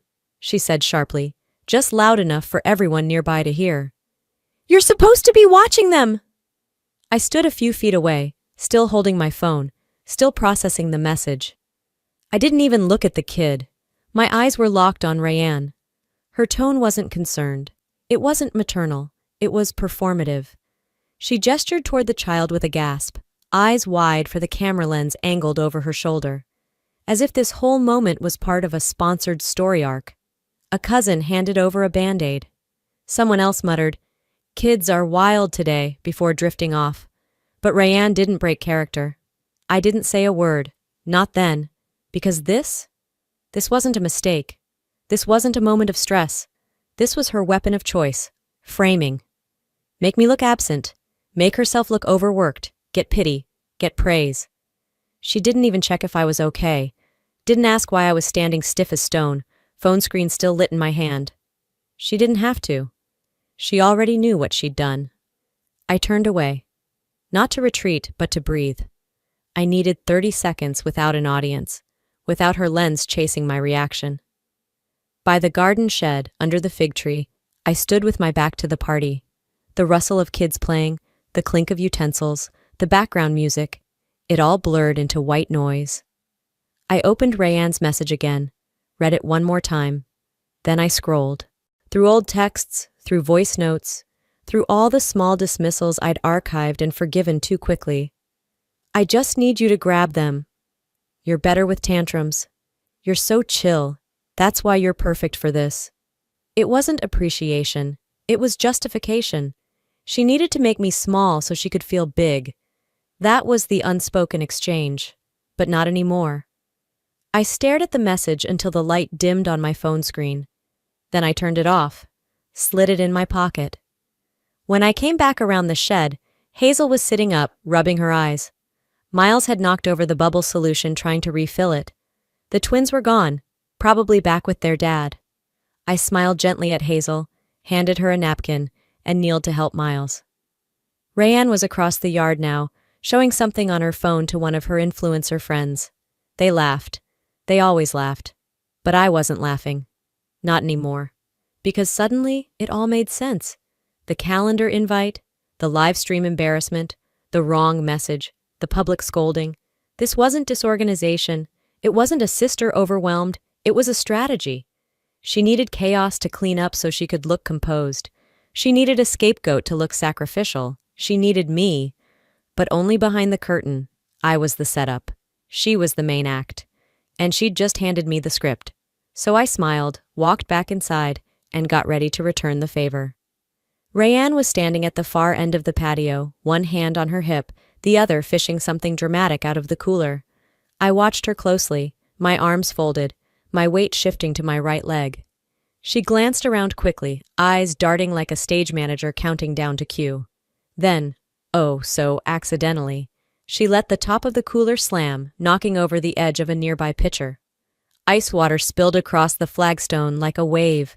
It reached the kids' playmat, soaked through their snacks, and puddled under the toddler's feet. One of the twins slipped, landing with a soft yelp. Not hurt, just startled. And right on cue, Rayanne gasped like a daytime soap star. "Alcina, weren't you watching them?" Her voice sliced through the hum of barbecue chatter like a fire alarm. A few heads turned. Of course they did. That was the goal. I bent down, grabbed a towel from the nearby stack, and calmly mopped the water without rushing. I didn't speak until the towel was soaked through. Then I stood and looked her dead in the eye. "Interesting," I said, loud enough for only her and maybe a few eavesdropping uncles to hear. "You've managed to spill something every hour today, almost like a theme." Her jaw tightened. Behind her, the camera she'd mounted on a tripod buzzed back to life, recording again. "Of course." "This is your third staged mess," I added, folding the towel neatly. "You really commit to the bit." "I don't know what you're talking about," she said quickly, voice clipped, but she knew. And now she knew that I knew. Still, I let it go, for now. Later, inside the guest bedroom, the kids had finally crashed. One twin snored gently, curled into the far corner of the mattress. Hazel clutched her plush raccoon. Miles had one shoe on and one off, but he was too exhausted to care. I sat at the desk by the window, scrolling through my inbox. I wasn't looking for anything. Just needed a break from Rayanne's airbrushed world. That's when I saw it, a shared Google folder. Family Brand Management Drafts. I blinked. It was a drive Rayanne had accidentally added me to months ago, likely assuming she'd deleted my access when I never reacted. Curiosity prickled under my skin as I clicked through. Folders, subfolders, documents, all meticulously labeled. I opened one titled Narrative Planning. It read, "Focus. Position Rayanne as overwhelmed yet graceful. Alcina == stable support cast. Do not center Alcina in any images unless absolutely necessary. Non-disruptive background only." Another doc. Suggested caption angles. Make Rayanne's chaos look real. Audiences respond to authenticity. Use Alcina as stabilizer. Don't over-explain. Let viewers assume. And then, authored not just by Rayanne, but co-signed, Margot Calloway, our mom. I couldn't breathe for a second. They weren't just using me. They were coordinating it, framing it, marketing it, packaging me like a prop with no voice, no will, just an emotional backdrop to Rayanne's curated breakdowns and redemptions. They didn't just lie to me. They branded me. And I let them. Not anymore. I exited the folder, locked my phone, and stared at my own reflection in the glass. My face looked strange under the filtered patio lights, a mix of exhaustion and something new, resolve. Sometime later, Rayanne found me alone in the hallway. She leaned casually against the doorframe like she hadn't just humiliated me in public. "So," she said, "you done pouting, or should we pencil in more drama before cake?" I didn't flinch. I stepped closer, close enough that she had to shift her weight to stand up straighter. "You've turned me into a side character in a movie you wrote yourself," I said, voice low and calm. "But just remember, when the real credits roll, the audience always finds out the truth." She scoffed. "Are you threatening me?" I smiled slowly. "Not at all. But I suggest you stop rolling before the next scene doesn't go your way." She opened her mouth, then closed it again. I walked away. Not rushed, not rattled. Because she didn't realize what she'd activated. She thought she was dealing with the same tired sister. The one who would fold, who would sigh and apologize and clean up after her, even now. But that woman? She didn't exist anymore. Because if Rayanne thought I was bluffing, she clearly didn't know the version of me she just unlocked. The sun was starting to dip, casting long golden shadows across the lawn as families packed up leftovers and folded up lawn chairs. The laughter that had once filled the backyard now felt thinner, like the air had shifted, and everyone could sense something was off, even if they couldn't name it. I wasn't interested in small talk or goodbyes. I slipped away before Rayanne noticed, loading the kids into the back of my car. They were too tired to ask questions, and I didn't offer explanations. I buckled Hazel in first, her head already tilted toward the window, then lifted Miles into his booster. The silence in that car ride home felt sacred. Once we got back to my place, I settled them on the couch with a movie, handed out juice boxes, and kissed the tops of their sticky heads. Then, I walked into my bedroom, shut the door behind me, and pulled out my laptop. My fingers hovered over the keyboard for a second. Then I typed the name I hadn't thought of in years. Alex Morales. Back in college, Alex was the guy who knew how to cut a 5-minute campus promo into something that looked like it belonged on a Netflix docuseries. He used to freelance for content creators when TikTok was still musical.ly. I remembered hearing his name tossed around in Rayanne's branding days, and sure enough, when I sent the message, he replied within 5 minutes. Wow, didn't expect to hear from you. And yeah, used to work for your sister. Keyword, used to. I didn't ask for drama, I asked for facts. He gave me both. Screenshots, Venmo receipts, messages where she told him to overlay subtle crying and add soft piano under voiceover for sincerity. And worst of all, a Dropbox link to a draft video that never went live. I clicked it. The screen showed Rayanne, makeup-free, curled on her couch with a mug in hand.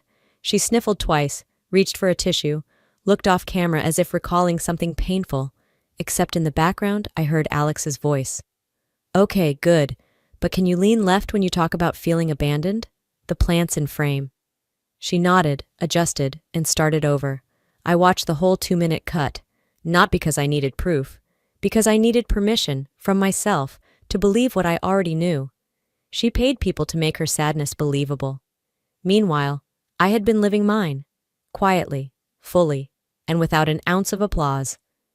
By the time I closed the laptop, night had fallen.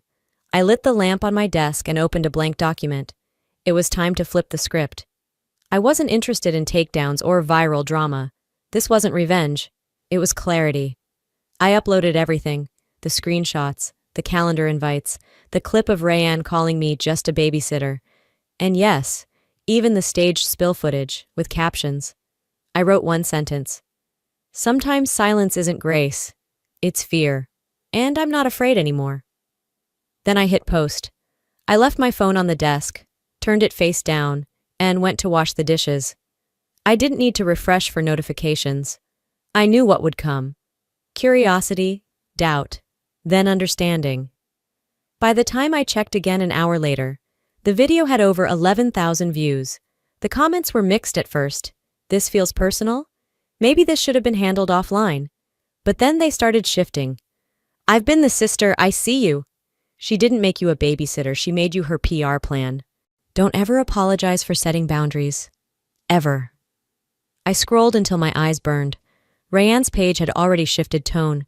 She posted a story in full glam, saying, "Some people will twist anything for attention. I'm staying focused on the positive." She pasted on a smile that didn't quite reach her eyes, but it was too late. Truth, once spoken, sticks. The next night I was folding laundry when the doorbell rang. I wiped my hands on a towel and answered it. Rayanne stood there. No kids, no phone, no audience, just fury. "You've ruined everything," she snapped. "My numbers tanked, a brand pulled out of our deal. You made me look like a monster." "No," I said quietly. "You did that. I just gave people the flashlight." "You think this makes you better than me?" "No," I replied. "It makes me honest." She blinked, like she hadn't expected me to say that. I opened the door wider, gesturing for her to speak freely. She didn't move. "I worked hard to build this," she hissed. "And you built it on borrowed empathy," I said evenly. "Eventually, Borrowed things get returned, or they break. She stared at me, her expression flickering between disbelief and wounded pride. For the first time in a long time, Rayanne had no script to read from. No camera, no mom in the background doing cleanup, just me, and her, and consequences. She turned without a word and walked away. No dramatic exit, just silence. And the worst part for her? This time the comment section wasn't on her side. 2 days had passed since Rayanne's empire cracked. Not collapsed, cracked. That's how it begins, doesn't it? Quietly. Like a hairline fracture in porcelain. Unseen from the outside, but spreading fast underneath the surface. The phone hadn't rung much, except for people pretending they'd just seen the video, or were so sorry to hear about the family stuff. I let the calls go to voicemail, let the messages pile up. I wasn't interested in commentary. But when Braylon showed up outside my office building just before closing, that was unexpected. He looked like someone who hadn't slept. His hands were stuffed into his jacket pockets, eyes rimmed red, but not from tears, from shame. I stepped outside, waiting. He didn't speak at first, just stood there, watching cars pass. Finally, he said, "I called Alex, the editor." I tilted my head. "You did?" He nodded. "Wanted to hear it straight from him, not just a video, the raw stuff. He didn't even hesitate, sent me everything." He looked at me then, really looked. She asked him to add fake crying, sound overlays, told him to edit out you in every clip, said the sister ruins the solo mom vibe. I didn't flinch. I just waited. "I defended her, you know," he said. "To my friends, my parents, my team. I thought Rayanne was honest, real. Turns out she's just market research and designer jeans." I didn't need an apology, but I respected that he showed up to say it anyway. "I'm leaving her," he said softly. "For good." "I'm not surprised," I said. He rubbed the back of his neck. I kept thinking the drama was the cost of brilliance, but now I see it wasn't brilliance, it was branding. I gave a small, weary smile. "You were never the enemy, Braylon, but maybe now you'll stop mistaking production for personality." He looked down, nodded once, and walked off. No speech, no hug, just the quiet end of a chapter that never really belonged to him. Later that evening, after I'd fed the kids and they were both finally asleep, Hazel curled up with a comic book and Miles snoring into a stuffed dragon, I heard my phone ring from the kitchen. Mom, lit up on the screen. I stared at it for a beat, then answered. "Alcina!" came her voice, clipped and angry. "What in the world are you doing?" I exhaled slowly. "Hi, Mom." "You've humiliated this family," she snapped. "Rayanne is spiraling. She lost Braylon. She's lost sponsorships. Do you know what kind of damage you've done?" "Do you know what kind of damage you ignored?" I asked, calm and quiet. Margot huffed, like I'd interrupted her script. "She's your sister," she said. "You don't air dirty laundry. You don't drag family into the public square." "No," I said. "You're right. You drag family behind closed doors and pretend they're fine while they drown." A beat of silence. Then her tone shifted. That brittle softness she thought would disarm me. "You've always been stronger, Alcina," she said. "More grounded. I needed you to be the stable one. That's what family is. Sacrifice." I sat down at the kitchen table. "Family isn't immunity." She didn't answer. "I covered for Rayanne for years, protected your silence, swallowed mine, and all it got me was being labeled the help on a live stream." Her voice cracked, defensive and pleading all at once. "She's your sister. Do you want her to lose everything?" I let the question hang there, let the weight of it land where it belonged. "She already did," I said. "She lost me." And with that, I hung up. Not with a slam, not in anger, but in clarity. I blocked her number, not to punish her, but to protect what little space I'd finally carved out for myself. The chain that had quietly tied me to generational guilt snapped. That night, I sat outside on the back steps with a blanket around my shoulders, watching the stars slowly emerge above Scottsdale's rooftops. The air smelled like cooling concrete and grass clippings, familiar, ordinary, safe. For once, I didn't replay the call in my head. I didn't wonder what I could have said better. That reflex had died. Because it wasn't my job to fix what I didn't break. The next time I'd see Rayanne, she wouldn't be the one doing the talking. It was a dry, sweltering afternoon in Scottsdale. The kind where the sun sits low, just enough to cast long shadows but not merciful enough to cool the air. I pulled into my mother's driveway slower than usual, my fingers hesitating on the ignition before I turned it off. Margot had texted the family group chat the night before. Let's come together. We need peace, not pride. Peace, I thought. That was rich, coming from the woman who'd weaponized silence like a scalpel. Still, I came. Because when you want to be done for good, sometimes you have to walk straight through the mess, one last time. The backyard looked nearly identical to the BBQ from days earlier. Same folding chairs, same paper lanterns still lazily dangling from the trees. Only the atmosphere had changed. No kids laughing, no grill sizzling, just low murmurs and avoidance. Rayanne sat near the patio table, sunglasses on despite the shade, her hair undone in that purposeful messy bun. Her raw look, curated to appear uncurated. Mom stood by the lemonade pitcher, hands clasped, eyes darting between us like a referee who hadn't trained for this level of match. I'm glad you came, Margot began, voice warm and shaky. We've all made mistakes. We just want peace again. I said nothing. Just watched Rayanne, waited. She didn't speak either, until Mom nudged her with a not-so-subtle glance. Rayanne stood, adjusted her sleeves like she was about to receive an award, not own up to anything. Then, of course, she reached for her phone. I think people deserve to hear that we're working through things, she said, angling the lens toward herself. That's when I stood too. If you want to stream, I said evenly, let's give them the ending. The air shifted. Margot's mouth opened slightly, unsure if she should stop me. I pulled my phone from my bag, unlocked it, and tapped a folder I'd renamed that morning. Final scene. First, I opened the shared PR folder on screen and projected it to the Bluetooth speaker Rayanne had set up earlier for ambience. Clip by clip, slide by slide. Her scripts, her talking points, strategy lines like, crisis builds sympathy, and my personal favorite, Alcina is the safety net, lean into it without highlighting her.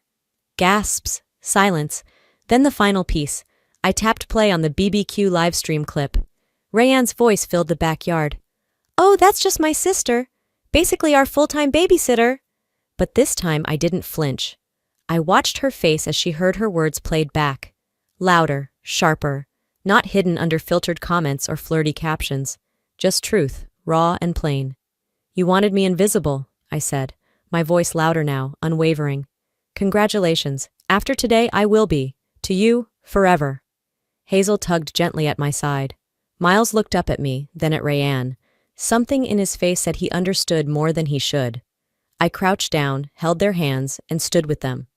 When I looked up, Margot finally found her voice. Alcina, please, let's not destroy everything. I met her gaze one last time. You may not know how to love both your daughters, I said softly, but I finally learned how to love myself. And I turned, past the table, past the fairy lights Rayanne had probably planned to use as a backdrop, past the woman who had called me a babysitter for clicks, and the mother who let it happen for comfort. I didn't cry, I didn't run, I didn't announce my exit with drama. I just walked. Hazel squeezed my hand. Miles swung his little backpack over his shoulder like a miniature soldier on a mission. Not a single camera followed me as I left, and for the first time, I didn't need one to feel seen. 2 weeks passed. The Arizona heat hadn't softened, but everything else had. The silence in my house wasn't heavy anymore. It was calm, intentional, peaceful even. Hazel and Miles adjusted quicker than I expected, maybe because they'd never really felt safe until now, or maybe because I finally had. Rayanne, on the other hand, vanished. Her break from social media post went up the day after the family intervention. No apology, just a filtered photo of iced coffee beside a journal and the caption, "Time to recenter, logging off for now, #healing is messy." But the internet didn't log off with her. Within 48 hours, more clips surfaced. Former editors, ex-collaborators, people she ghosted. Threads started piecing together the curated life she had polished for years, exposing it frame by frame. One sponsor posted a quiet note. We believe in authentic storytelling and accountability. Effective immediately, our partnership with Rayanne Delaney has ended. Just like that, her carefully constructed world cracked, then crumbled. No one came to sweep it up this time. I didn't comment, didn't gloat. I didn't need to. She disappeared from screens the same way I used to disappear from her lens, quietly, purposefully, and without acknowledgement. Margot didn't call. Not to explain, not to apologize. But 2 days ago, my cousin sent a blurry photo of Rayanne unloading boxes from the back of a U-Haul into Margot's garage. No one had mentioned where Hazel and Miles were. No one asked how they were doing, so I filed paperwork. Not out of spite, not to claim victory. I did it so they'd know that real care doesn't vanish the second the cameras stop rolling. That love isn't a branding tactic or a post strategy. With the help of a lawyer friend, I filed for emergency temporary guardianship. When the clerk stamped the last page, I didn't feel triumphant. I felt steady, like something inside me had shifted into alignment, not dramatic, not loud, just right. I cleared out the spare bedroom, bought a second-hand dresser and let Hazel paint the drawer knobs however she wanted. Rainbows, stars, whatever came to mind. Miles helped me set up a reading corner. We built a blanket fort over it with Christmas lights that blinked like tiny galaxies. At night, I made tea and let them talk. Or not talk. I never pressed. Sometimes they just sat close, like they were learning what comfort actually felt like. And when they were asleep, I wrote. Not on anyone's deadline, not for engagement. I started a blog. Nothing fancy, no filters. Just my words, raw and ordinary. I called it After the Frame. I posted once a week. Some stories from my life. Some lessons I wished someone had told me. Some reminders I needed to tell myself. I didn't name Rayanne. I didn't need to. The truth had already done its work. A few readers messaged me, mostly women, sisters, single moms, even one therapist who said she was recommending my post, Silence Isn't Grace, to her clients. That message made me cry. The silent kind. The kind that trickles down when you're alone and you don't mind. I wasn't a hero, I was just honest. And somehow, that was enough. Sometimes I still wonder if Rayanne will show up again. Not to reconcile, but to reclaim some version of the story. If she does, I'll be ready. Not with fury or proof, with boundaries. She can't use what no longer belongs to her. Hazel now introduces me to new teachers as the one who makes the best grilled cheese and always answers her phone. Not aunt, not mom, just mine. Miles recently told a friend at the park, my person is Alcina. And maybe that's all I ever wanted to be. Someone's person. Not by title, not by obligation, by choice. Family isn't about shared blood or who gets the final say at a barbecue. It's about who shows up when no one else will. It's about who stays when the live stream ends. I'm not just a babysitter. I'm not just the sister. I am the adult who chose peace over performance. And the kids? They followed me not because they had to, but because they knew I'd never leave them behind. Maybe your story doesn't look like mine. Maybe you weren't the babysitter in your family, but maybe you were the fixer, the invisible one, the peacekeeper who swallowed your truth so someone else could shine. If that's you, I just want to say, you're not alone, and it's not too late to choose yourself.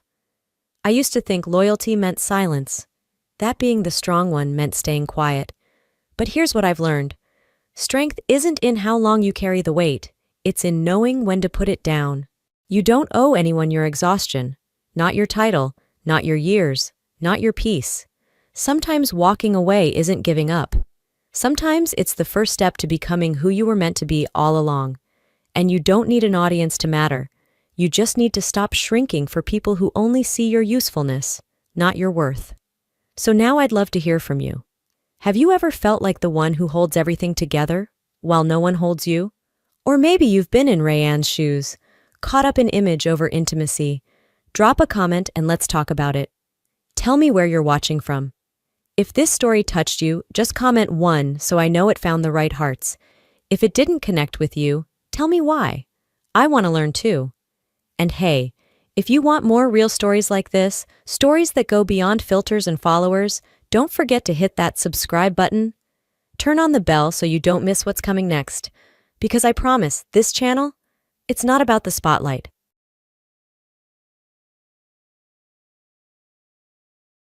Hi there, I'm Darlene. My dad invited me to our big fancy family reunion, then told me to sit at the kids' table. At first, I thought it was just a weird oversight, but then came the cake with my dad's ex-wife on it. the speeches I wasn't in, the legacy wall where I didn't exist, and the email that said I was just a loose end. They smiled in public while erasing me in private, and now I'm wondering, how long have they been planning this? How many times did I smile through being sidelined? What else don't I know? The house looked the same, but I didn't. As I stepped out of the Uber and onto my parents' wraparound porch, the Charleston air felt heavier than I remembered. Spanish moss dangled from the oaks like lazy judgments, and even the scent of blooming gardenias couldn't ease the tightness in my chest. I'd flown in from Chicago that morning, early flight, no checked bag, just a carry-on with 2 dresses and enough anxiety to last the weekend. They called it Southern charm. I called it selective politeness. Inside, the usual chaos. Laughter in the kitchen, wine glasses clinking, kids screaming in the backyard. Roast beef and cinnamon candles filled the air. Mom's signature mix of warmth and quiet control. Upstairs, I pulled on the navy off-shoulder dress I knew she'd disapprove of. The text came just as I zipped it up. Next time, wear something less open. You're not on a date. I typed, "Sure, Mom," then deleted it. No point. Downstairs, Jolene posed with Dad for a photo. Kenneth hovered nearby, plate of sliders in hand, smiling that smug, I never left grin. I knew what it meant. Same look every year since I turned 25 and showed up solo. "Darlene," Dad called, "your seat's over there, with the little ones. We ran out of space at the big table." I stared. The kids' table? He pointed to a plastic folding table by the fence, paper plates, juice boxes, and a place card that read D with a smiley face. A 9-year-old was already wrist-deep in macaroni. No one else reacted. Kenneth sipped his drink. Jolene shrugged. I walked over, sat on the plastic chair that squeaked with every shift. My knees nearly hit my chin. The kids didn't even look up. They were too busy trading stickers. Mom floated by, tray in hand. "We figured you'd be more comfortable here," she said, smiling like it was thoughtful. Comfortable? Right. I smiled back. I always did. They thought being the youngest meant I didn't mind, that I'd take whatever seat was left and be grateful. It didn't matter that I lived alone in Chicago, managed a team, paid my own bills. To them, I was still the girl who once choked on a marble. I stabbed at some carrots, wasn't hungry. The wind lifted the tablecloth and brushed my legs. I watched it flutter and thought, maybe that's all I am to them, decoration. Easy to overlook. Background filler in the perfect family portrait. I thought that was rock bottom. Then they brought out dessert. Just as I was about to escape to the bathroom for a quiet 20 minutes, Loretta's voice cut through the chatter from the patio. "Dessert time, everyone. Come grab your slice. Custom made, just for you." Of course it was. Servers wove through the crowd, each tray holding slices of cake topped with glossy, edible photos. Dad's had an Old Navy picture. Jolene's showed her engagement. Kenneth in that hideous seersucker suit. Kenneth's slice? A proud moment from his law firm's launch. For a second, I let myself hope. Maybe mine would show the day I got my condo in Lincoln Park, or my first book cover. Nothing flashy, just something that said, "You matter too." Then I looked down. Someone had already set my plate in front of me. It was a wedding photo, but not mine. It was Evelyn and Kenneth, her in that pearl-detailed dress I used to love. The arbor they'd married under, right here, in this house. Underneath. One unforgettable day. My stomach dropped. Kenneth chuckled, loud enough for the crowd. "Oops, wrong file. Still a great memory, though, right?" Laughter followed. Of course it did. Even Mom smirked behind her hand. Loretta leaned in, napkin in hand. "Well, it was a beautiful wedding. Shame how that turned out." I didn't speak, just stared at the cake like it had hit me. It wasn't a mistake. It never was. These things were always on purpose. No one looked shocked, just amused. I picked up my fork, set it down. My hand shook, so I tucked it into my lap. I wouldn't give them the satisfaction. Then Madison, teenage quietly observant Madison, sat beside me. She chewed slowly, leaned over and whispered, "Aunt Evelyn told me she stopped coming 'cause no one ever let her talk. Said it was always the same story, same table, same silence." I looked at her. She meant it. And I realized Evelyn hadn't disappeared. She'd escaped. I pressed my napkin to my lips, nodding, too full of emotion to speak. Everything around me was a blur of noise, like I'd been dropped underwater. They expected me to laugh it off. Again. Pretend it didn't matter. Again. But I wasn't 15 anymore. And I wasn't afraid of being called dramatic. I remembered suddenly the first time I was told to be quiet, when I hadn't done anything wrong. The scent of buttercream still clung to the back of my throat as I stepped away from the party.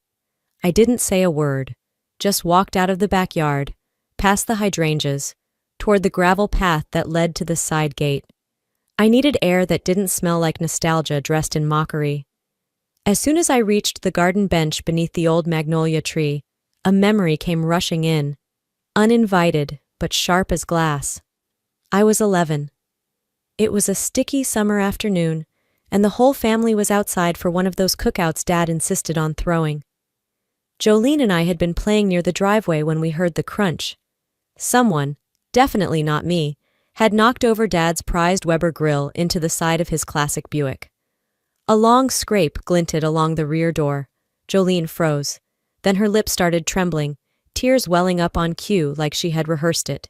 "She didn't listen," she sobbed, pointing at me. "I told her to stay away from the car." Walter stormed over, eyes narrowing at the dent like it had insulted him personally. "Darlene," he barked, "how could you be so careless?" I was too stunned to defend myself. No one asked what really happened. My mother knelt beside Jolene and wiped her tears. "She didn't mean to," she whispered, then turned to me and added, "Let it go. You're stronger. She's delicate." That sentence has stayed with me for 20 years, like a tattoo on my ribs no one else could see. I sat on the bench now, fingers curling around the edge, grounding myself. The voices behind me faded as I unlocked my phone and scrolled through old messages. I stopped on one I hadn't opened in years. Evelyn. A text from 3 years ago. I'd kept it, though I never replied. "You're not crazy. They just hate mirrors." Reading it now felt like flipping on a light in a room I'd been stumbling through. Evelyn didn't vanish after the divorce. She left because her voice had been buried under politeness and pressure. She'd once tried to speak, and they shut her out. Same way they were doing to me now. It wasn't about fitting in. It was about not disturbing the fantasy. Their version of family needed quiet women and clean stories. I tried so hard not to rock the boat, smiling through the subtle digs, laughing when I was the punchline, keeping the peace that was never meant for me. But the truth was, they didn't want peace. They wanted silence. They called it helping. I called it exile. And I wasn't going to sit in exile quietly anymore. The laughter behind me kept rolling, like waves against a rock that was finally starting to crack. I brushed off my dress and walked back toward the crowd, slower this time, letting the noise fold over me. I'd missed the toast, apparently. Fine. No one had asked me to speak anyway. Just as I reached the edge of the patio, Jolene intercepted me with that sugary smile she wore when she wanted something. "Hey, Dar," she said, swinging a baby monitor into my hand like it was a party favor. "Can you keep an eye on the kids for a bit? Mom needs help with the speeches." Loretta appeared from nowhere, voice syrupy sweet. "You're always so good with the little ones. This would really help us out." Before I could answer, Walter glanced in our direction. He didn't say a word, just gave a brief nod, the kind that wasn't a request. It was a closing statement. So there I was again, back at the fold-up table with sticky cups and crushed juice boxes. The older kids were trading YouTube jokes I didn't understand, and the toddlers were wailing over plastic blocks.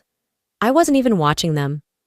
I was watching the adults rehearse their speeches near the pergola, each of them with a neatly printed note card. Kenneth going over bullet points, Jolene adjusting her dress. Even Loretta had a few lines. No one had given me a card. No one had even asked if I wanted one. I wasn't part of the celebration. I was part of the childcare. I sat there, holding the monitor like a leash, and wondered how many more times they expected me to trade dignity for the illusion of being helpful. This wasn't kindness.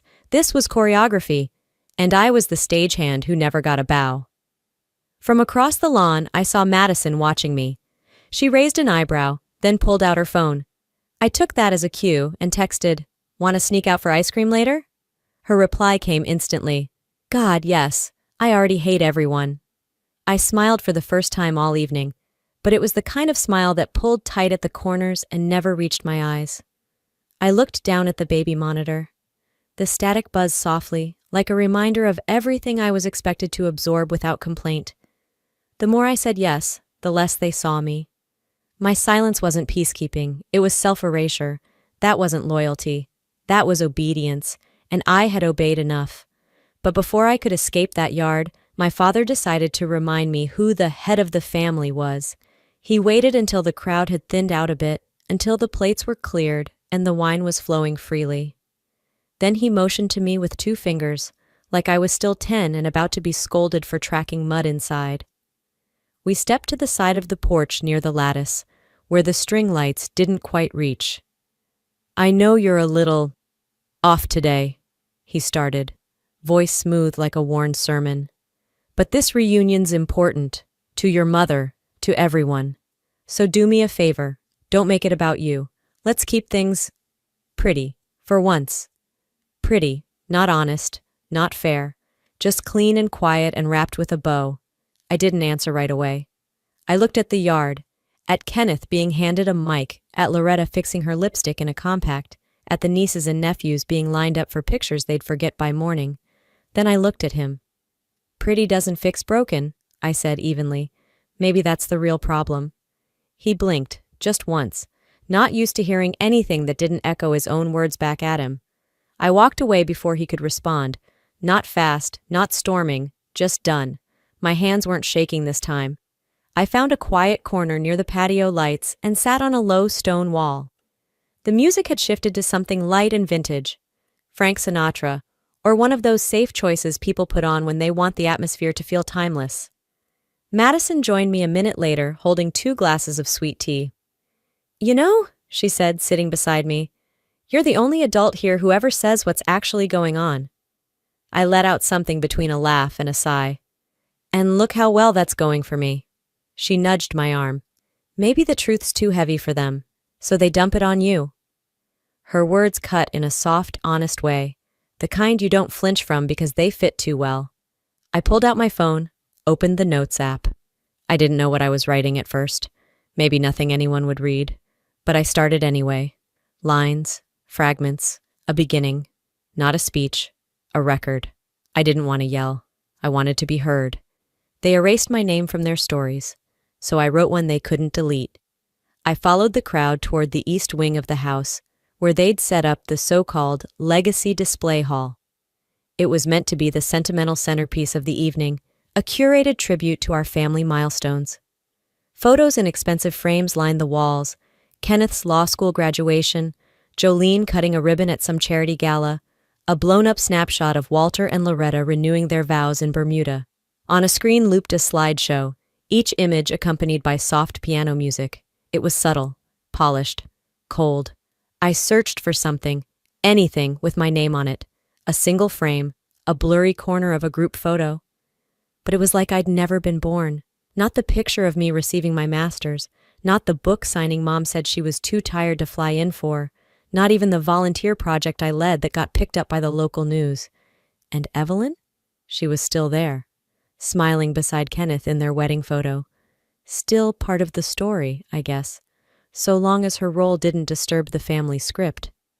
I whispered to myself, I didn't disappear, they just cropped me out. As I turned to leave, Aunt May, one of the few left with any softness in her, caught my wrist. "Sweetheart," she said gently, eyes flicking around before she leaned in. "Walter's leaving everything to Kenneth. House, business, even the land by the lake. He's been planning it for years. Thought you should know." I didn't blink, didn't flinch. The truth didn't hit me like a punch. It felt like a confirmation, one I'd already swallowed without realizing. "So the wall was just the first step," I said flatly. She gave me a sad little smile. "He thinks it's best. Says you've made your own way." Made my own way, as if that excused erasing me entirely. Later, during cocktail hour, I stood at the edge of the lawn and watched my family laugh at a story Kenneth was telling. I didn't hear the joke, but I knew the rhythm. He'd always been good at telling the kind that made him the hero and everyone else the grateful chorus. There was an open mic for family reflections. Jolene had gone first, naturally. Then Loretta, then Madison's younger brother. Everyone thanked each other, toasted tradition, praised legacy. I walked up. Someone said my name, soft, surprised. I took a breath. I noticed my name's not on the wall, or in the slideshow, or in any of the speeches, and that's okay, because I'm still here, and I'm not invisible just because some of you find me inconvenient. There was a pause, sharp and sudden. Walter's jaw locked. Jolene smirked without showing teeth. I stepped down, didn't wait for applause, but I got it. A few cousins, tentative at first, clapped, then silence, then glasses clinking again. I didn't need applause. I needed them to hear it, before I stopped being quiet for good. As I slipped away from the patio crowd, my phone buzzed with a notification. Habit made me check it. A new email. Subject line blank. It was from my father. A forwarded thread. I shouldn't have been CC'd, but I was. There, in crisp black text, was the line that flipped the night on its head. She's always been a loose end. Don't let her ruin tonight. Walter had written that, to Kenneth, and Jolene. I stared at the screen. For a full minute I couldn't even blink. I read it twice, 3 times, then smiled. Not the kind of smile you give when something's funny. The kind you give when the blade finally turns up out of the water. At least now I had it in writing. I slid the phone into my clutch, then turned, only to find my cousin Nora wide-eyed and whispering. "You kind of went viral in the group chat," she murmured, biting her lip. I blinked. "What?" She showed me her phone, a TikTok posted by Jolene's alt account, a 30-second clip, me at the mic. Except it was cut and cropped to look like a tantrum. The caption? "Every family has that one dramatic cousin, hundreds of likes. Comments full of crying, laughing emojis?" Someone tagged me. Someone else said, "There she goes again." My hands shook, but not from embarrassment, from rage. I found Jolene near the cocktail bar, laughing with Kenneth like she hadn't just gut-punched me online. I didn't wait. I stepped straight up. "You wanted a performance?" I said. "Let me give you the real one." She turned, eyes narrowing. "You should really calm down." "No," I said, sharp as glass. "You've used your influencer sparkle to rewrite this family's truth for years. You crop, you edit, you spin, and when someone refuses to play along, you label them a problem." She scoffed. "That's why no one listens to you." I leaned in, low and steady. "No, it's why I'm the only one you're afraid to hear." People around us froze. The air thickened. Jolene's smile cracked, then vanished. I didn't yell. I didn't cry. I just walked away. And if they wanted silence again, they'd have to earn it, because I was done giving it away for free. I left the patio without looking back. The cicadas buzzed like static in my ears as I crossed the gravel path toward my rental car. The air was thick with heat and judgment, but for the first time, neither touched me. Inside the car, I sat in the dark for a moment. I let the weight of the night rest on my shoulders, and then I rolled it off. I opened the family group chat. My fingers didn't tremble this time. I uploaded 3 files into a shared drive and pasted the link with a short message. "You called me a problem. Here's the proof I've been your scapegoat." I hit send. Included Walter's email, the cropped TikTok video, a snapshot of the legacy wall, one where my name should have been. My achievements weren't forgotten. They were deleted. The responses came in like fireworks. Pings, chimes, names lighting up. One cousin? "This explains a lot." Another. "Darlene, I'm so sorry." Loretta called. I let it ring. Then Kenneth messaged, "You're blowing this way out of proportion." And Jolene, predictably, "Nice try making yourself the victim again." I typed back, calm and direct. "No, I'm just done being quiet while you perform perfection." I stared at the screen until their names faded from the top of my phone. Then I opened a separate message to my father. "You erased me once. I'm making sure you remember me now, not for your shame, but for the truth you tried to bury." I didn't wait for a reply. I left the car running, deleted the group chat from my phone, and booked my flight back to Chicago for the next morning. As I drove down the long oak-lined driveway, windows down, I breathed deep. It smelled like wet earth and something else I hadn't felt in years. Freedom. They didn't lose a daughter. They lost their silence. I still had my voice, and I was just getting started. The flight home was quiet. No one waiting at baggage claim, no drama trailing me through the terminal. Just me, the sound of rolling wheels, and a calm I hadn't known in years. When I stepped into my apartment, I didn't turn on the TV or check my inbox. I poured a glass of water, sat cross-legged on the couch, and let myself be still. This silence, it didn't sting, it soothed. Later that night, I opened my journal, the one I hadn't touched since before the reunion. The pages smelled dusty, unused. I wrote slowly, like testing a voice that had gone hoarse from disuse. I wasn't broken, I was buried. Now I'm blooming, alone maybe, but alive. The next morning, news trickled in. Madison texted first. Grandpa had a stroke. Jolene's the only one at the hospital. Then a cousin. She lost that skincare deal. The TikTok fallout hit harder than she expected. Another cousin chimed in privately. Thank you for saying what we never could. You weren't the only one they tried to shrink. I didn't reply, but I read each word twice. The family group chat split. Some stayed loyal to the image. Some quietly reached out. And some, like me, decided not to play along anymore. A few days later, a package arrived. No return address, just a soft pink envelope. Inside was a folded piece of paper. Hand-drawn crayon lines, crooked but earnest. A dinner table, everyone seated. At the head, me. In little handwriting. Everyone's listening this time. Madison. Tears came in waves, slow and warm. I held the card like it could anchor me to something that mattered. Not perfection. Not approval. Just being seen. Maybe she'll grow up knowing that the truth matters more than the show. Maybe she already does. I pinned her drawing on my fridge. Next to an old photo of my college graduation, one my father never hung, but I always kept. I didn't need a seat at their table anymore. I built my own. And the people who matter, they'll find it. No performances, no silence, just truth. Maybe your family doesn't throw fancy reunion parties in Charleston. Maybe it's just a Thanksgiving dinner where your voice gets talked over, or a phone call that ends with more guilt than warmth. But if any part of my story felt familiar to you, I want you to hear this. Silence isn't always peace. Sometimes it's just fear wearing a polite face. I spent years thinking that keeping the family happy meant shrinking myself. I thought if I worked hard enough, smiled long enough, I'd earn a seat where I was seen, not just tolerated. But the truth is, you don't have to earn basic respect. You don't have to earn the right to exist fully, honestly, loudly. If they only love the quiet version of you, the edited version, then they don't truly love you. And listen, healing doesn't always come from reconciliation. Sometimes, healing means choosing yourself, walking away, planting your own table and saying, I matter, with or without your invitation. Now I want to hear from you. Have you ever been the quiet one in the room? The person everyone expected to just keep the peace? Tell me in the comments.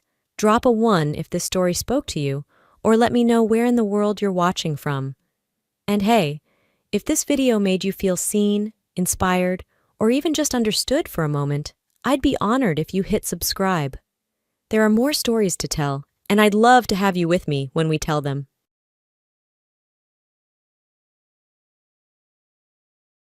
I'm Delaney.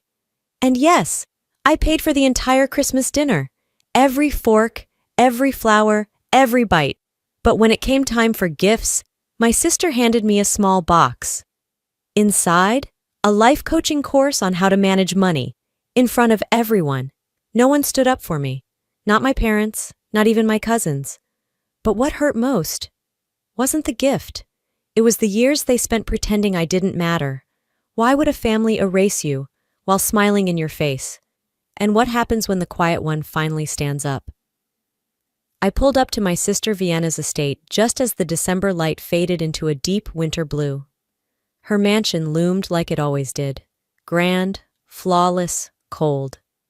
I parked at the far end of the driveway in my modest sedan, deliberately chosen for nights like this. The irony wasn't lost on me. Every garland, every gourmet platter, even the crystal centerpieces inside that house had been funded by my own wire transfer. Quietly, of course. That's how they liked me. Quiet. Inside, the warmth and noise hit like a wall. Dozens of relatives sipped champagne and chatted in polite tones. I spotted my name nowhere on the display boards or welcome signs. Not surprising. I took a deep breath, shrugged off my coat, and stepped into the crowd like a ghost dressed in navy.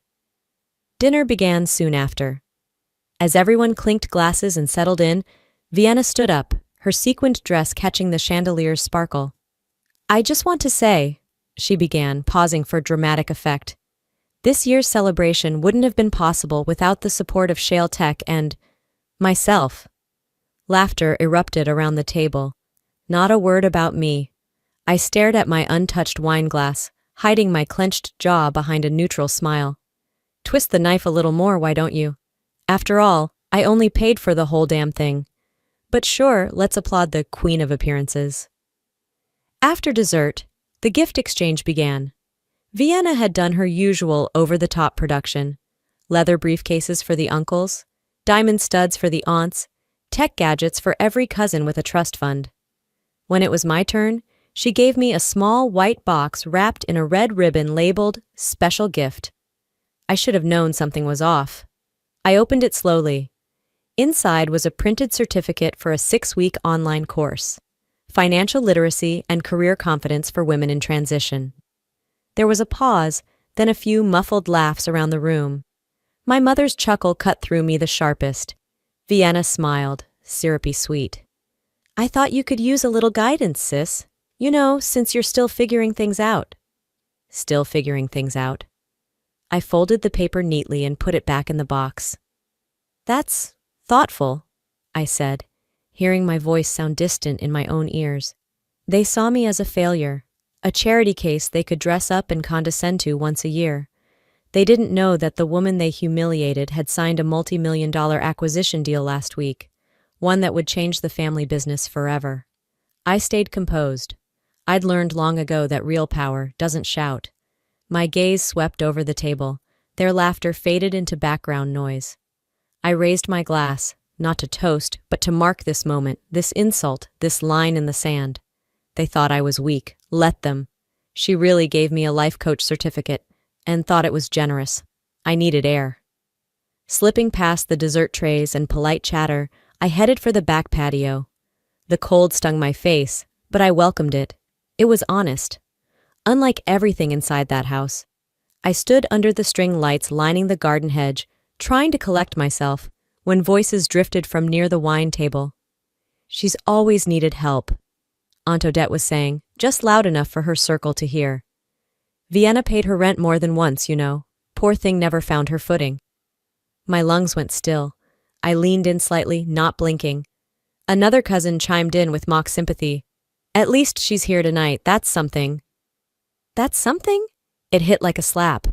I had bought the wine they were sipping, paid for the chef who made the filet mignon they raved about, and somehow I was still the family project.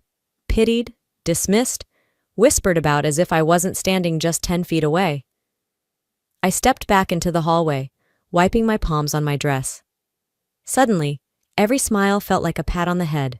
A few aunts came up with lines like, "We're so proud of you for showing up," and "You look, well?" Their eyes didn't meet mine for long. I knew that look. It was the same one people gave lost dogs, grateful they hadn't bitten anyone yet. I moved toward the front of the house, hoping to stay invisible for the rest of the evening. But fate had other plans. A local news van was pulling up the circular drive. Within minutes, a pair of reporters entered, smiling, camera ready. Vienna greeted them like old friends. "Welcome! Tonight's celebration is Shale Tech's way of giving back to our people, our family. We're all about community." I froze near the stairway. She was using my money, my event, to stage a PR stunt. Of course she was. Of course Vienna would hijack the moment, spin it, and erase me completely. The cameras rolled as she guided the crew through the rooms. Every pose, every quote was perfectly curated, and in every single shot, I noticed something. I was either blocked out or ushered away politely. "Delaney, can you move just a bit to the side? We just need Vienna and Mom in this frame, thanks." "Oh, you're not in the family division, are you?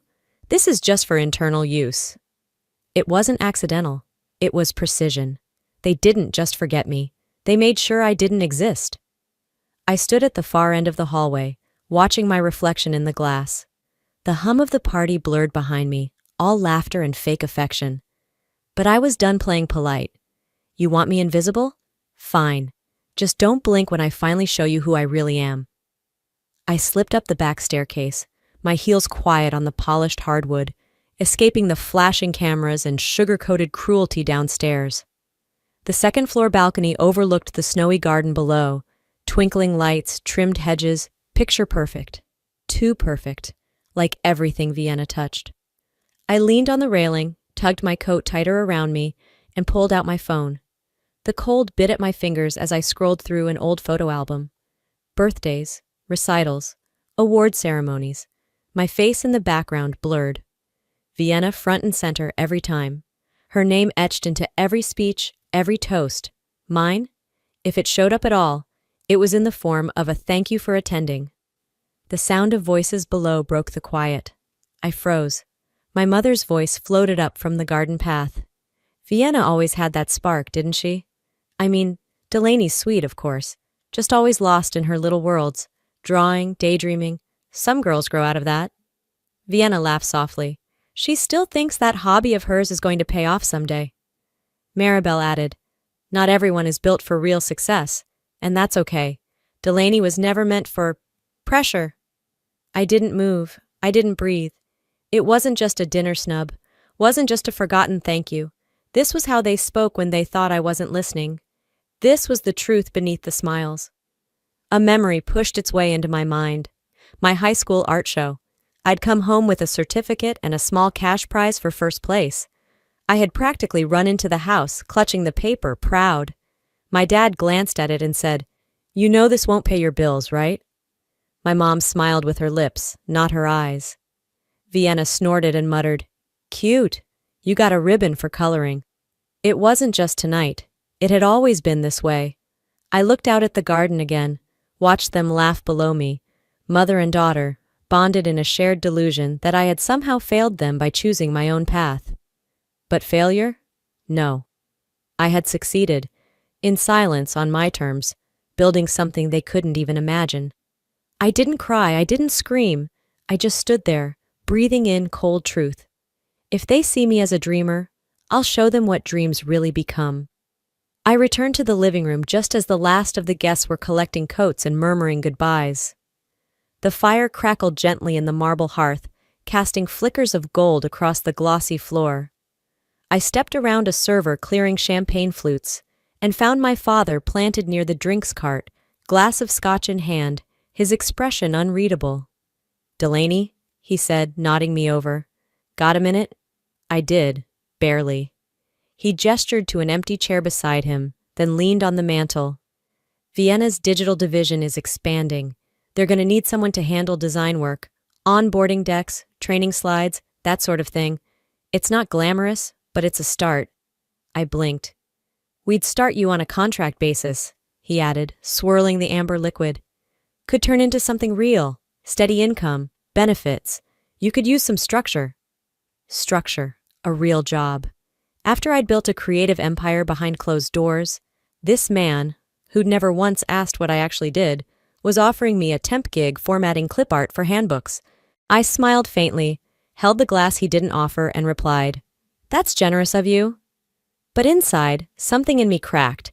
So, I was now worthy of a corporate coloring book job because my sister needed filler content, not because I had skill or insight or success, just because they thought I was floundering. Before I could respond further, Colton wandered over, cheeks flushed from too much brandy. "Did I hear there's a job opening for our resident artist?" he teased, loud enough for two uncles to hear. "Hey, maybe Delaney can pay for next year's party in watercolor. That'd be adorable."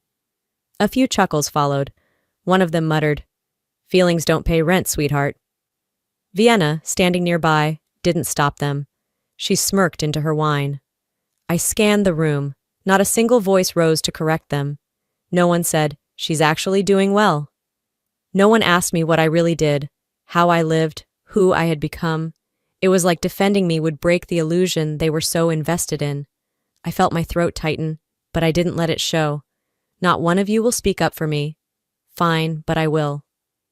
The street outside Vienna's mansion was hushed, blanketed in the kind of cold that seeped through wool. I pulled my coat tighter and walked alone toward my car, heels clicking on the stone path. No one stopped me. No one followed. It was just me, the night air, and the weight of everything I hadn't said. Inside the warmth of my penthouse, I kicked off my shoes and poured myself a glass of Cabernet. The city lights twinkled through the tall windows behind me, proof that I lived in a world far different from the one my family pretended I couldn't survive in. I opened my real laptop, sleek, powerful, and everything the decoy I'd brought to the party wasn't. My inbox lit up. 2 missed messages from Marcus. Press draft approved. Do we pull the trigger this week? I took a sip, clicked over to the payment logs for the holiday event. Just routine cleanup, or so I thought. Scrolling down the list, something stopped me cold. Payee, Shale Tech Corp. Reference, Holiday Gala Sponsorship Amount, $58,340. Source, DreamArc Funds, Event Marketing. No way. I double-checked. My company had paid for everything, as planned, but Vienna had changed the vendor name. She routed it through Shale Tech's public account, which meant all public-facing credit now pointed to her company, not mine. I pulled up the press release she'd handed to the journalists. Shale Tech generously hosted tonight's event for family and local leaders. My name wasn't even mentioned in the fine print. It wasn't just rude anymore. This was theft.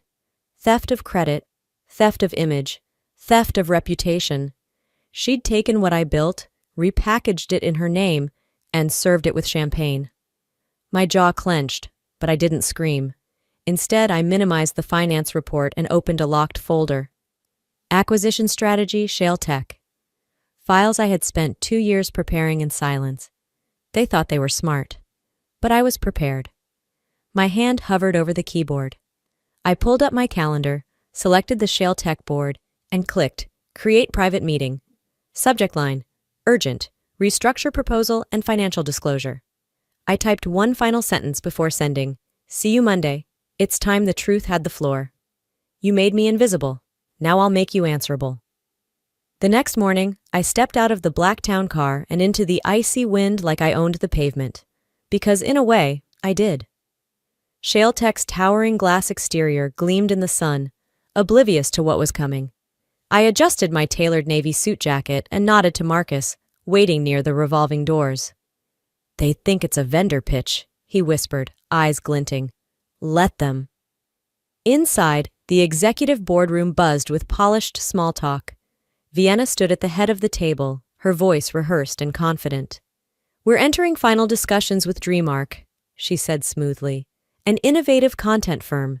This partnership will elevate Shale Tech's creative infrastructure. Board members murmured approval. I stepped in mid-sentence. Silence fell like a guillotine. Vienna blinked. Delaney? This is a confidential session. Before I could speak, Marcus stepped forward. She's not here as a guest. I walked calmly to the table and placed a folder in front of each member.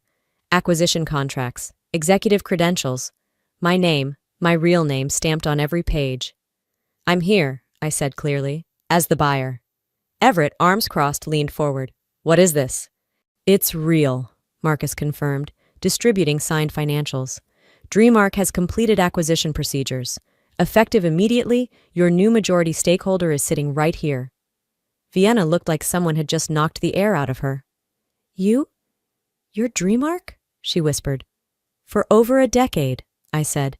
While you were mocking me for drawing cartoons, I was building a studio that now owns the company you paraded as yours. Everett's face drained of color. This is a mistake. No, I cut in. The mistake was thinking silence meant failure. I turned toward the window, let them all process. We'll begin restructuring this quarter. Some divisions will merge, others will dissolve. I faced Vienna again. You may reapply for a creative position, if you're qualified. The silence in the boardroom had a weight to it. It wasn't just quiet, it was loaded, tense, the kind of silence that doesn't ask questions but waits for the fallout. Vienna's hand hovered inches above the contract. Her fingers trembled, though she tried to make it look like composure. The thick Dreamark letterhead stared back at her, taunting in its clarity.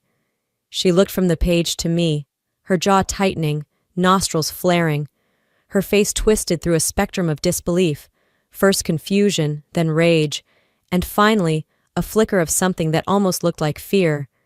"You can't do this," she said, voice sharp, but not as sure as it had always been.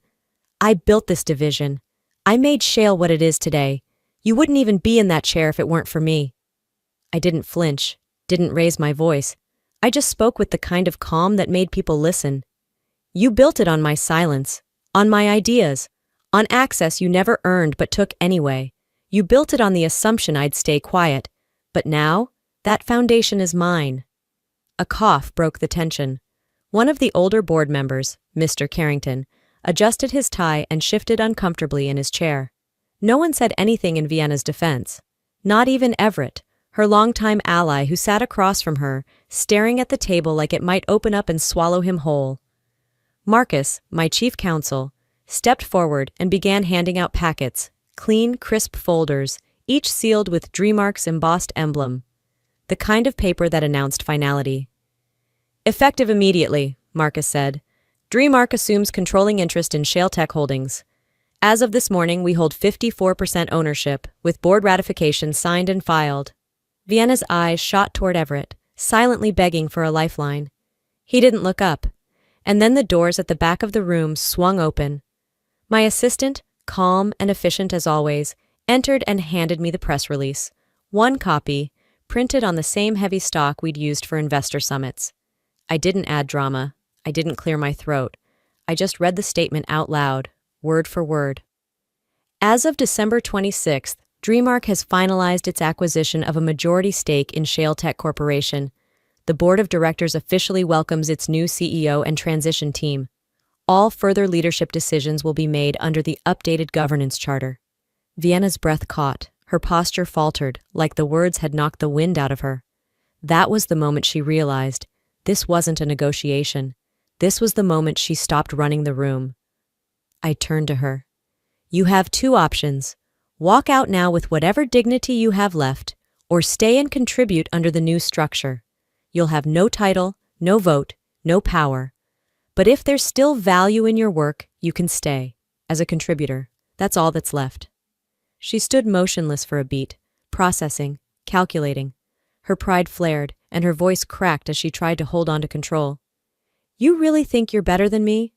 I met her gaze. "No, I think I've always been capable. You just couldn't stand to see it." Her chair screeched as she shoved it back, the sound harsh and jarring against the marble floor. She didn't say another word. She stormed out, heels sharp against the hallway tile. I didn't follow her. I didn't smile. I didn't celebrate. I just stood there, breathing in the space she left behind. I hadn't come for revenge. I came to stop being underestimated. And I finally did. I sat alone in my office, lights dimmed, the city flickering beneath me. The headlines were everywhere. My name, my company, the takeover. It should have felt victorious, but all I felt was stillness. My phone buzzed every few minutes. Uncles, cousins, even my mother now suddenly remembering I existed. I didn't respond. Let the silence speak for me, the way I had to learn to speak for myself all these years. The front desk buzzed. "Vienna's here. She said she just wants to talk." For a long second, I said nothing. Then, "Send her up." She walked in without makeup, no designer coat, no entourage. Just Vienna, stripped bare. Her voice was small. "Why didn't you ever tell us?" I tilted my head. "Tell you what?" "That you were building this. That you mattered." I leaned back. "Because I knew what you'd do. You'd claim it, redirect it, mold it into something that fit your idea of what success should look like. You would have stuck your name on it before I even finished the logo." Her shoulders sagged. "I kept it quiet because it was the only thing I ever had that was mine."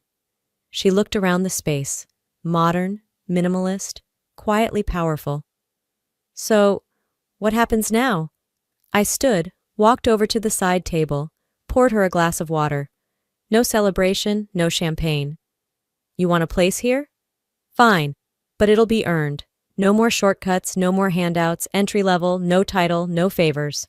Her voice cracked. "You want me to start from scratch?" "No," I said, locking eyes with her. I want you to finally understand what it feels like to build without anyone stealing the spotlight. I want you to earn your place, like I did."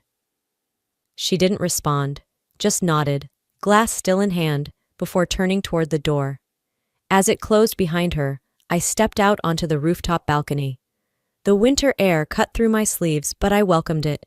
Clear, honest. Forgiveness had already begun. But return, that wasn't part of the deal. The next morning at Dreamark, I stood before the full team. Some new, some loyal since the beginning. I wasn't here to gloat. I was here to lead. We build with merit. We lead with quiet brilliance. And from now on, no one gets left in the shadows. No applause, no fanfare. Just nods of understanding. It was enough. That evening, Everett hosted a subdued family dinner at a private club in Biltmore Village. No photographers, no press releases, just porcelain plates and strained conversation. Maribel barely said a word, stabbing at her salad like it wronged her. Colton stayed fixated on his phone.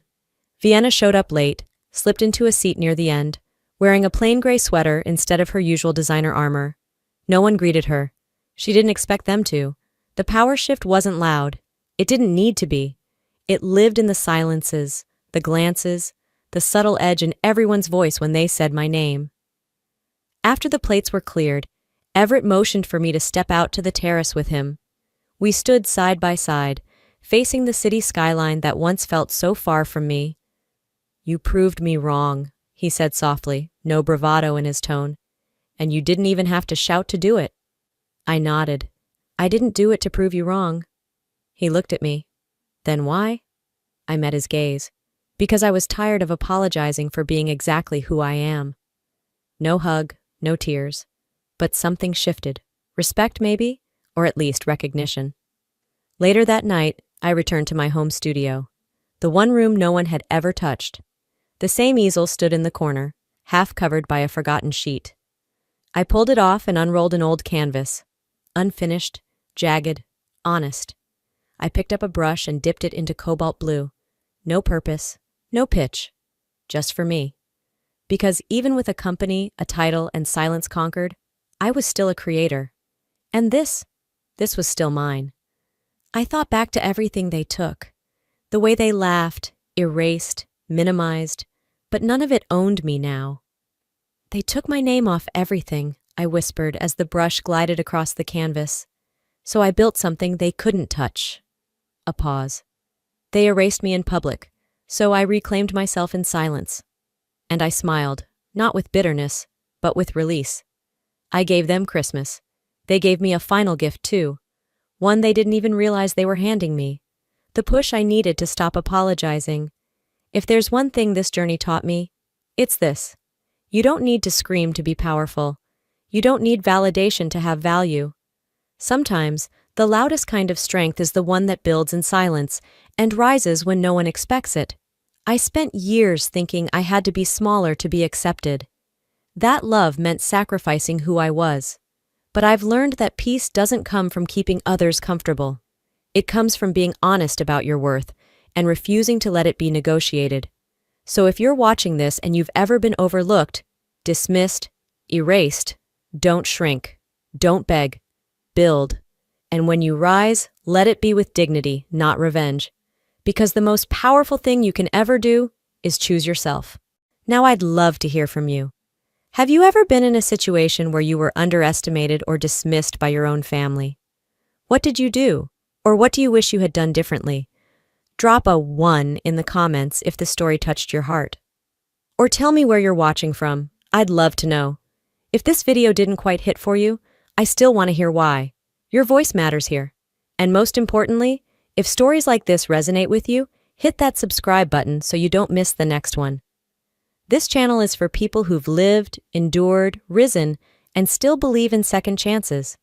Until next time, stay strong, stay kind, and never let anyone steal your light.